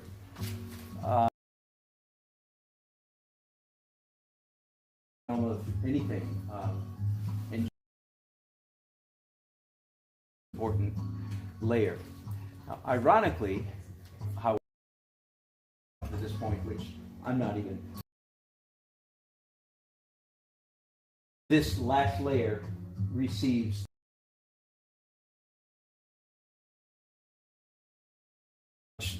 this much of the canvas. Till this point. So it's a really good question is, where do we start? One option is to start with the furthest away object. That's like mountain, then the hill, then the tree, then the barn, then the fence, then the painting more like watercolors. But where do you start the last layer? One option is the furthermost object, which is the sky. The second option is start at the focal in the painting and go dark from there. Well, in this case, right there, right, real obvious. And that's also one of the lightest parts, although it shouldn't be lighter than the. Normally, I would start here and kind of work out from likely to put too much detail or energy way out here in the periphery.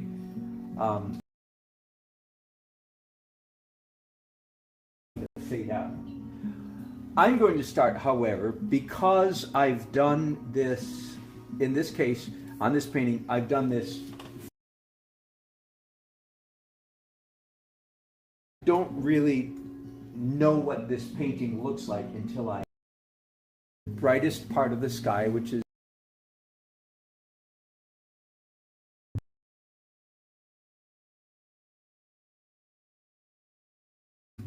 highlights. That's a good way to think. This final light opaque layer. Opaque. Like even those strokes that I put on just then, maybe this area right here is opaque, but all of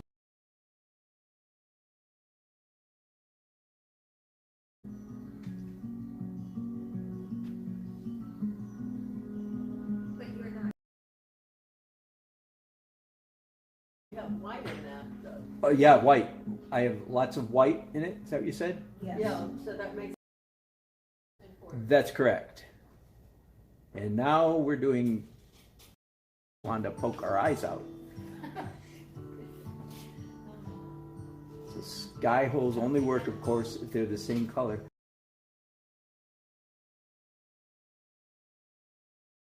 Perspective, right? I find it, and this might be a Dan.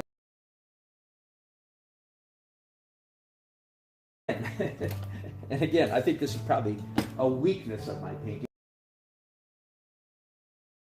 A minute later, and soften it. You still wanting the background to come through in this? Not really, no. Let me mention something. This relates to what I just did.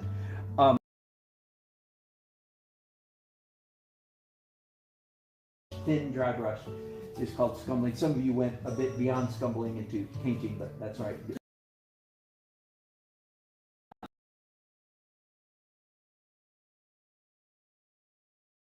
You want to do with whatever you scumbled. Like I just scumbled. Now again, not a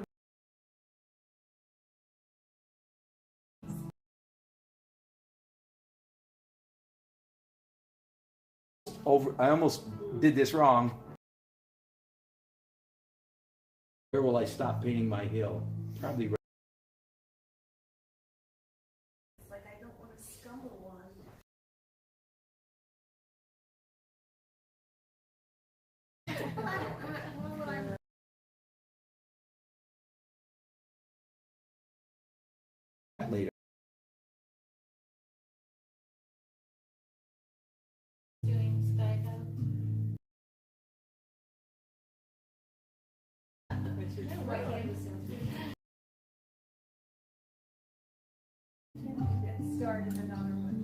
Okay, I'm gonna do that. Now they're all soft, but that scumbly, the fuzz that I just did, are drawn to punctiliar light. See how those little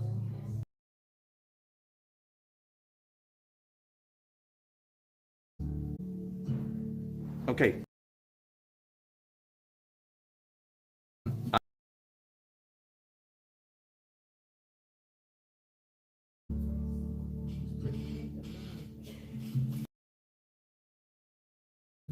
Okay, what's wrong with the hill? Why are you? Very good. Yeah, right. So you do the same thing. I'm going to do. That was. In fact, if I started plastering paint on it, it would just.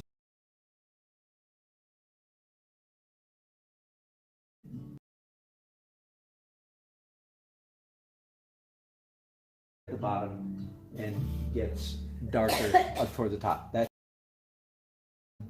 But as you heard me say, I think I can get away with it.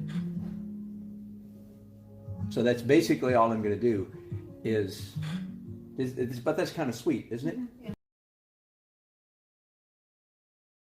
Behind the shed roof and a row of an imaginary row of trees there.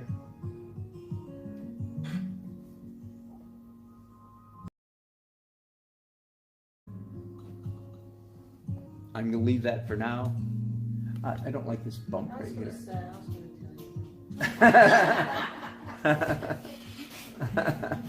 Color. So you're not going to go down further on that? But that's a very good question. We're kind of making this up. You can tell. I'm not a slave to that, but I'm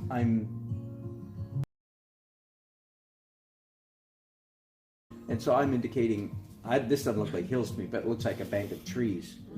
It may be in front of that hill. And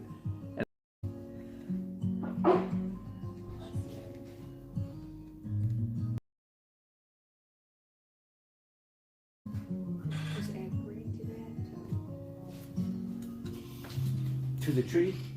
Yeah. That's what I'm right at deciding. What do you think? We gotta do your paint. No, right. Yes, I had definitely. It's greener, definitely. Yep. Okay, just let me take just a minute and decide what am I going to do with this. I call it, and I might mess it up here. So I always have a rag, but I think.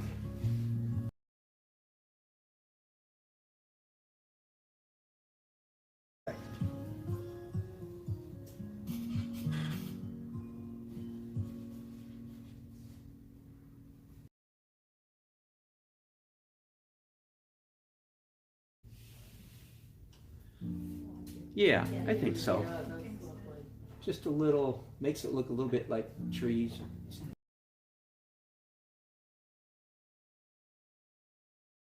Nice. Quote unquote, is anytime you have to go back, you get stressed over it. My shed here, even though I'm, haven't I? So I'm going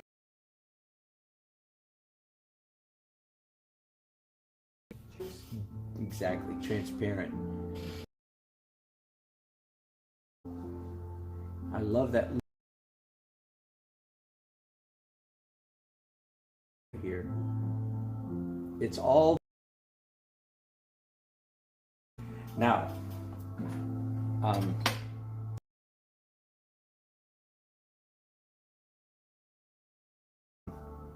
That means it really ought to be a sliver of light on the. No, I had it over here. You had it on the other side too. Did I? What was I thinking?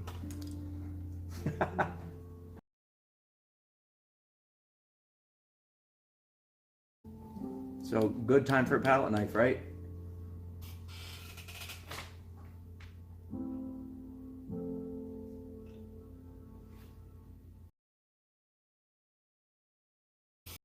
Okay, now, this is scary.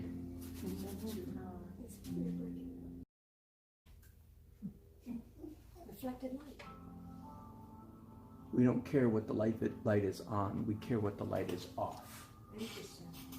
Now that I've done that though, I'm going to come back and repaint it again, slightly. Or headlights or taillights in the city. I paint a lot of cityscapes. I do this all the time. Put down a blob of paint, smear it. Sometimes I'll put on a blob and then finally put on the last blob of paint and leave it. Really? Yep.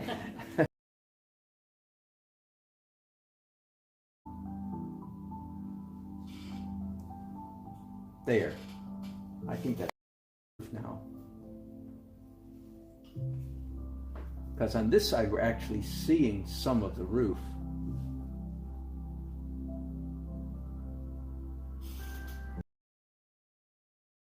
Maybe.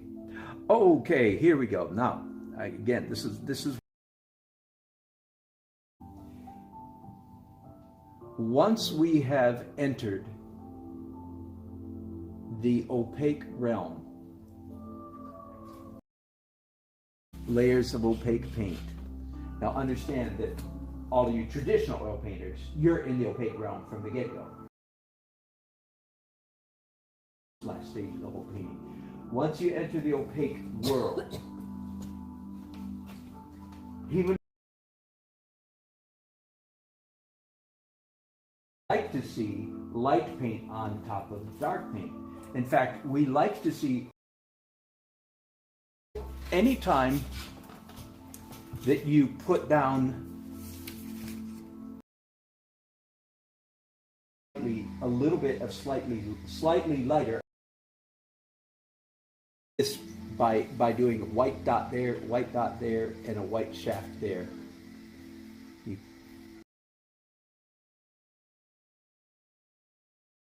You probably can hardly even see that. Let me go back up to this hill, the distant hill for a minute. Let me do it there. It only works if it's slightly lighter. Of course, here it's sort of like, oh, well, yeah, but you're principle of adding more light, adding a lighter color. Paper, need a coffee break? I love the red in the trees. I love the mist. Since I stopped right there, I have found so many times that I'll be painting away as I was here on the sky, and then I take a break.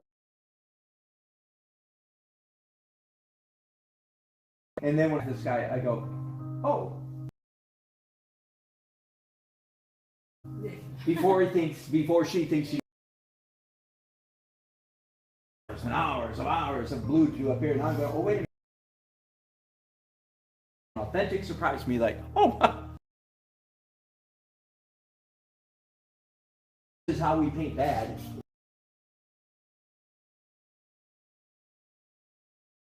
Oops.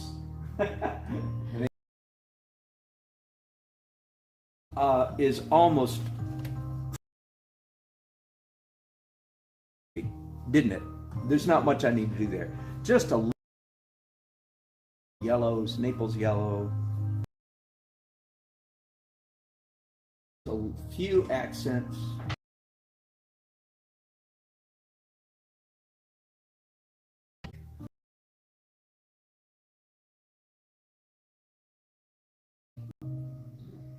Okay. Can you see there's a pen?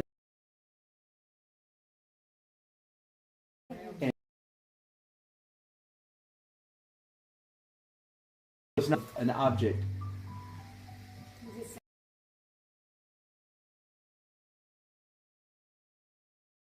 My grandchild called me Big Cut instead of Grandpa Big Cut, which I thought was after 5 minutes of thought, 2 minutes of thought, that, well, that's better than Grandpa.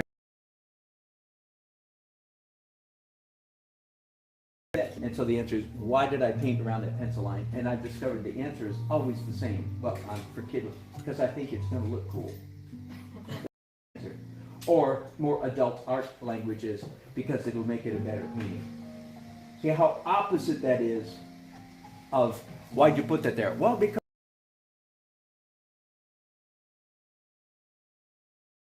I have no idea what that dark mark is. Absolutely no idea what that. No, but it looks good. Is that weird? It is weird. That is weird, but it works. Okay, now I'm going to color slightly. That's almost too slight, so too close to the same color.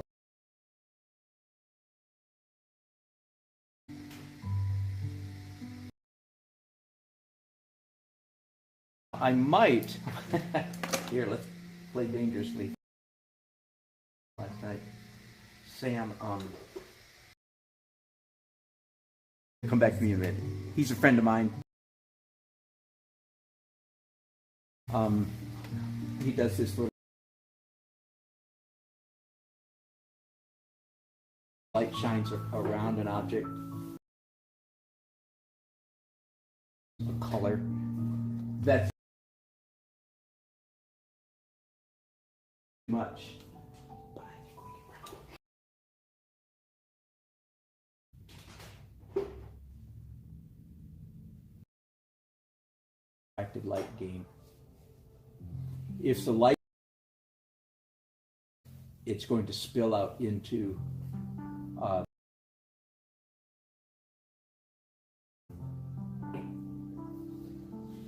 and I'm not sure if that's because of the way our eyes are made or because that literally happens. I'm not sure which is. Now, are you still using the translucent? Or are you transparent? That is translucent, but at this stage of the painting process is most.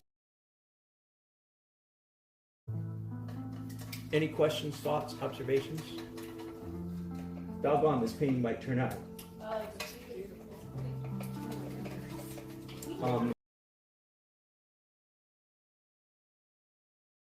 Gives you like this neat painting with all this, but it also loosens you up each step of the way. Yes, correct. Yeah, we talked about that yesterday, some of us, that starting out with that crazy abstract layer gets you off on the right foot, gets you away from, I am painting a picture.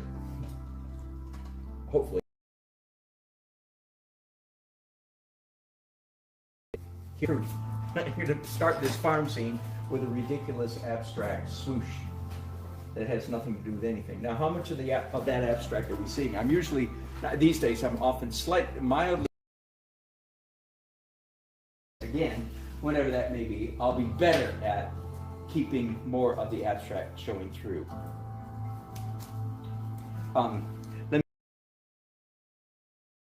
Otherwise, it's just a confusion, right? The way it is right now, it's just confusing, isn't it?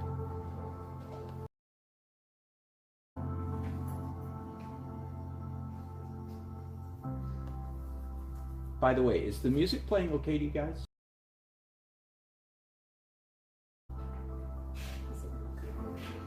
You know, it's a service I pay for. They allow me, I pay $15 a month to stream music. And I've gone through and picked out hundreds of pieces that I like. Yes, that's right. You're welcome. You tell me what you want me to do. I'd be glad to keep painting for a while. That is a good challenge. And sort of none of us ended up with bushy bunches of tree, did we? You do that with opaque. If there's any,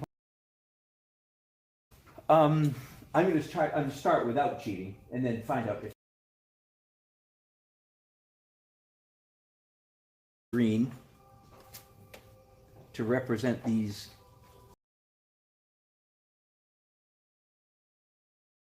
Remember, green is a very dangerous color. A little green goes a long way.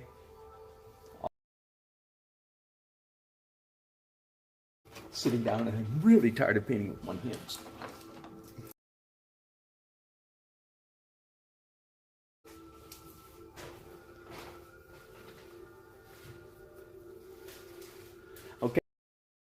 mid-tone green right here is what I'm going to start with. Okay? So to speak, to put that anywhere on my painting that's darker than this.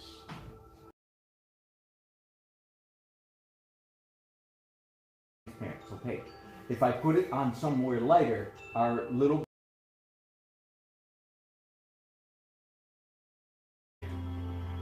so I only have a few options where I can put it. It's like that right there. Maybe I can get away really quickly if I need some cheater dark. My paint's been out here for 2 days. It's developed a skin, and it's coming. Wow, that looks a lot better than I thought it would.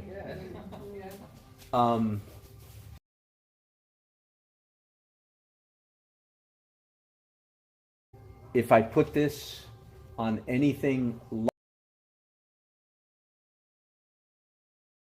was on an area that was already darker than this green.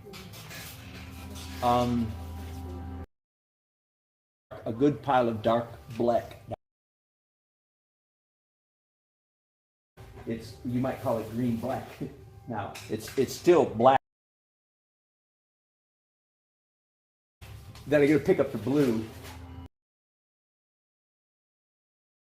rolling it on.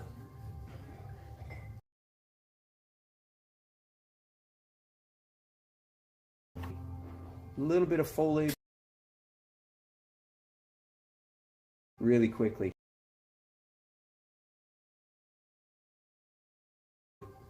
On the sunny side, right?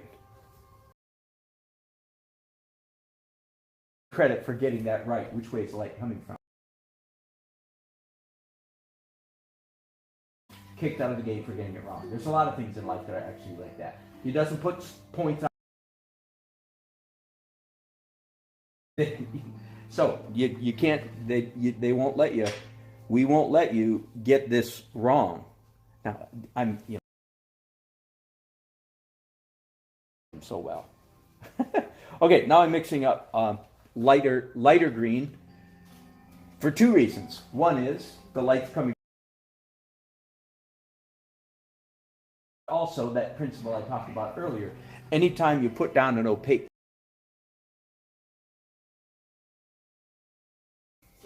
What color did you paint it? A little bit of yellow, I think like cad yellow imitation, cad yellow.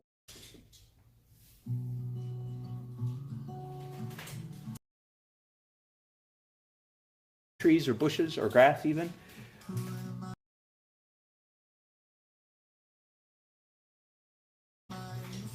It's real easy to actually quite subtle. Dark side is actually quite subtle.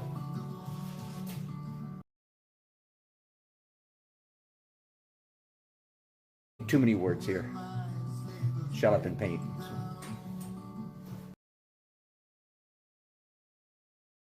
Where the tree is, like on the right side, looks like a little.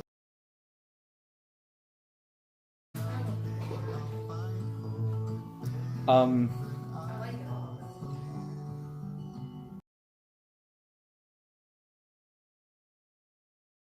More green down here, not much.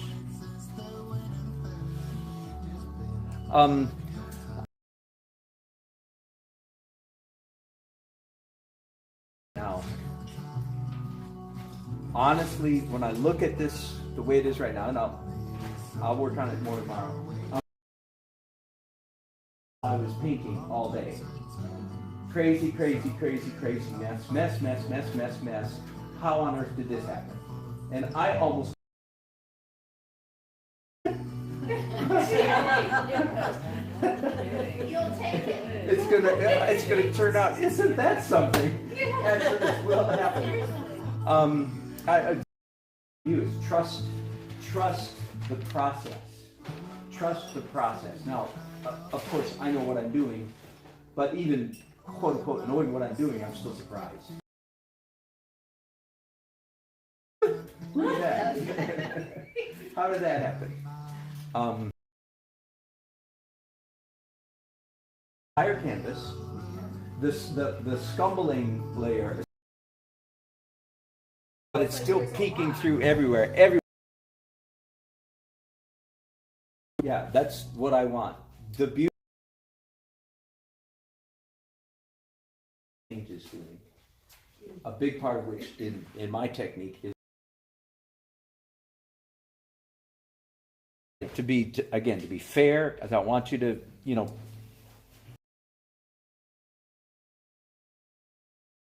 that are happening right drawing wise. That I draw pretty well, and some of you are struggling to get the draw. If you want to try this again, you could take your time, you stick out your tongue, you get the drawing right.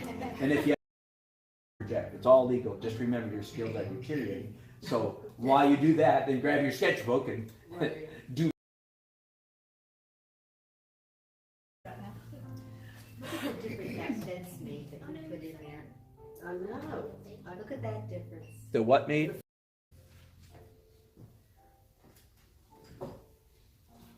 Now I wonder, this tree is different than that one.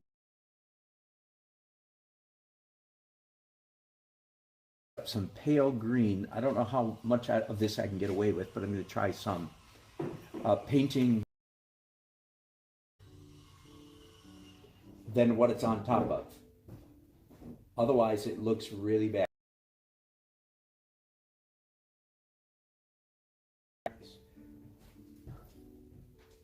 That doesn't really work very well.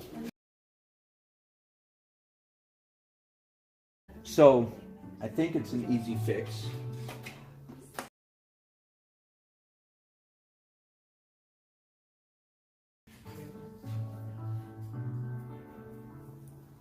And paint the dark. Painting this dark green on top of the light green I just put down, but don't worry too much. I'm going to come back.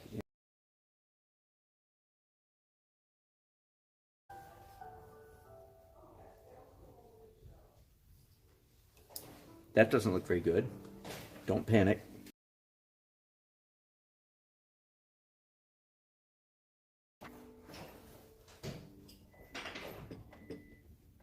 Painting with a rag. You understand the difference between painting with a rag and erasing with a rag, right? When you're painting, painting with your eyes wide open. When you're erasing, you're just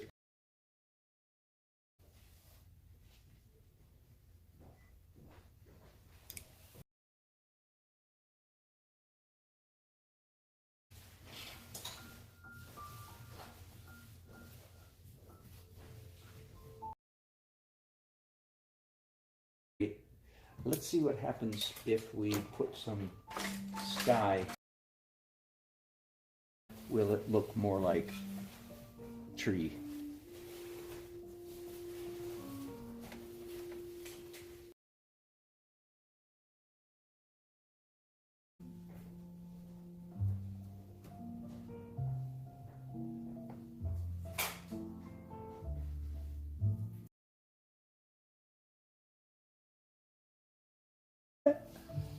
It's not working yet, but don't panic yet.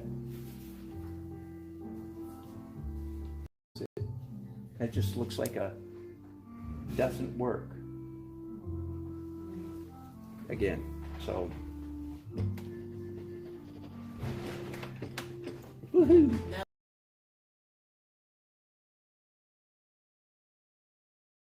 That's funny. Who said that? Joe. Oh, that's funny. Good for you to see me mess up and struggle and try to fix. I just put a little pink back in there, by the way.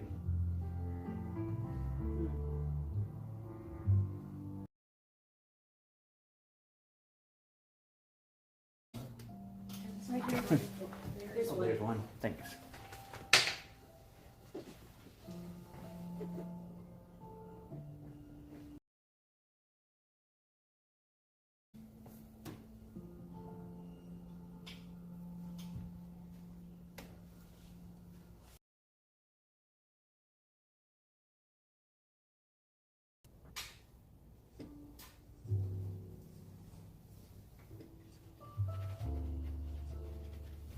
One thing leads to another. All right. Hello, gang. I'm sorry.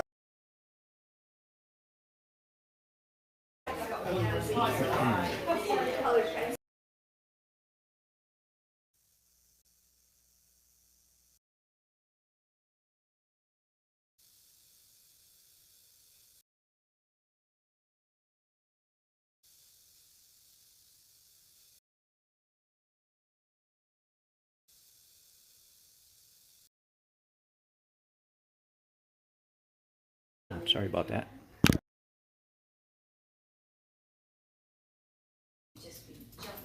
Oh, I'm so sorry.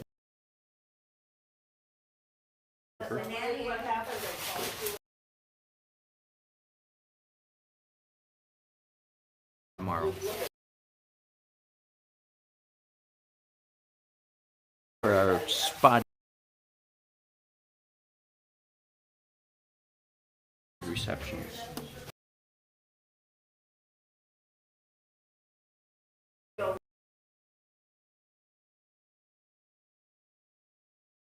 I just need a little bit more. Not fast on, but. A little bit more, not much.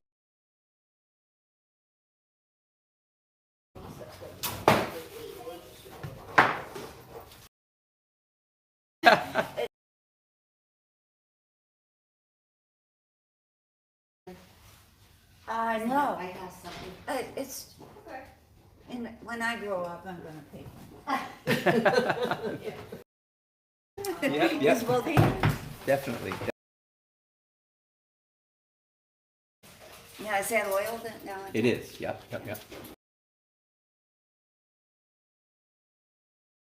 Layers of acrylic and oil on top. Are you bless you? Thank you so But I much. don't know what to clean up. I'm Oh gonna yeah, touch it. really.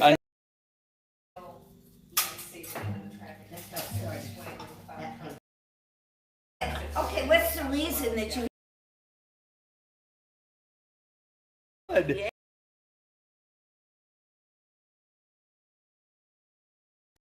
I know. Now, where do you live? Raleigh.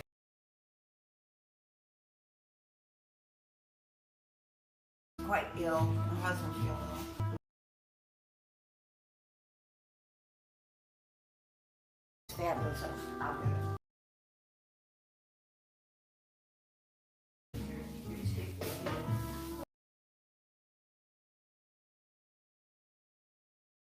Hitting sound.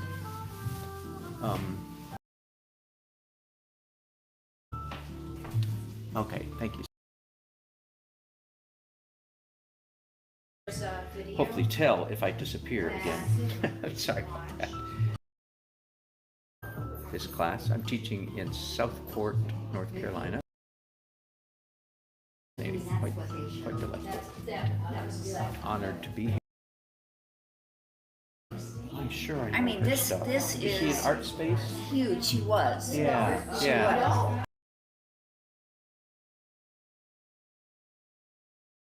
Not quite as large. Is it watercolor? She does it. Her first layer is acrylic. Anyway, she.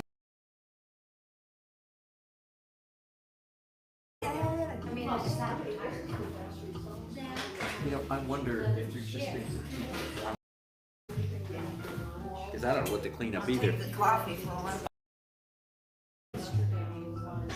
All right, so I don't know if you heard me say I was telling the ladies.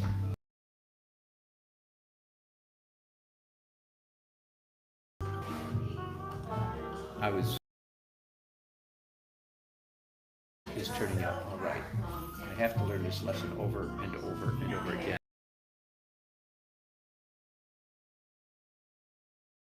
process. Right, but welcome people. Right, but then It's even to me, it's not going to turn out at all. And then I get to this point and go, oh, wow, look at that. Intellectually, sort of objectively, that is how I describe good painting. It's not a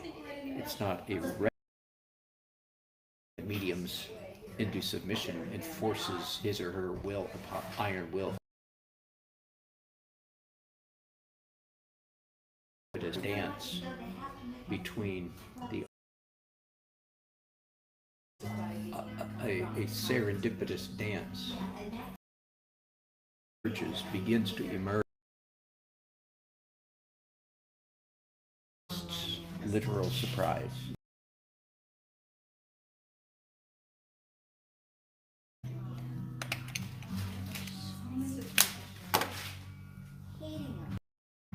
I think you're absolutely right. All right, good.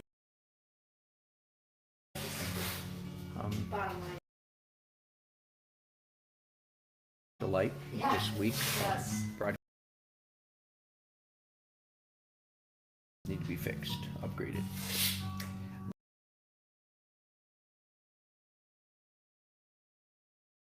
They're gonna, I get home. just to let you know. And there was only a handout for people. I mean, the handout.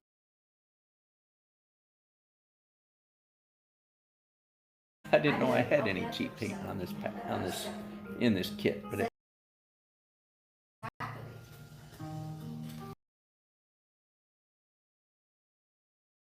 Folks not involved. Right. In fact, I must have gotten an email 10 days.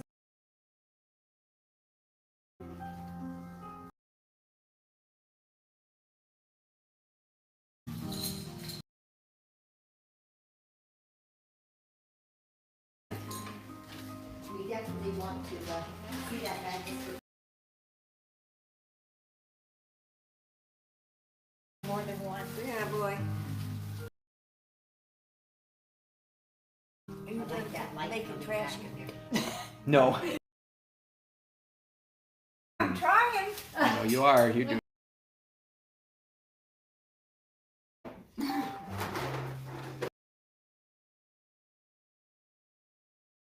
Have I got a devotion for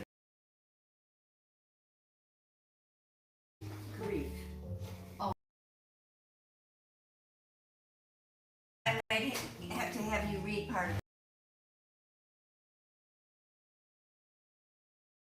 And I'm like, oh, and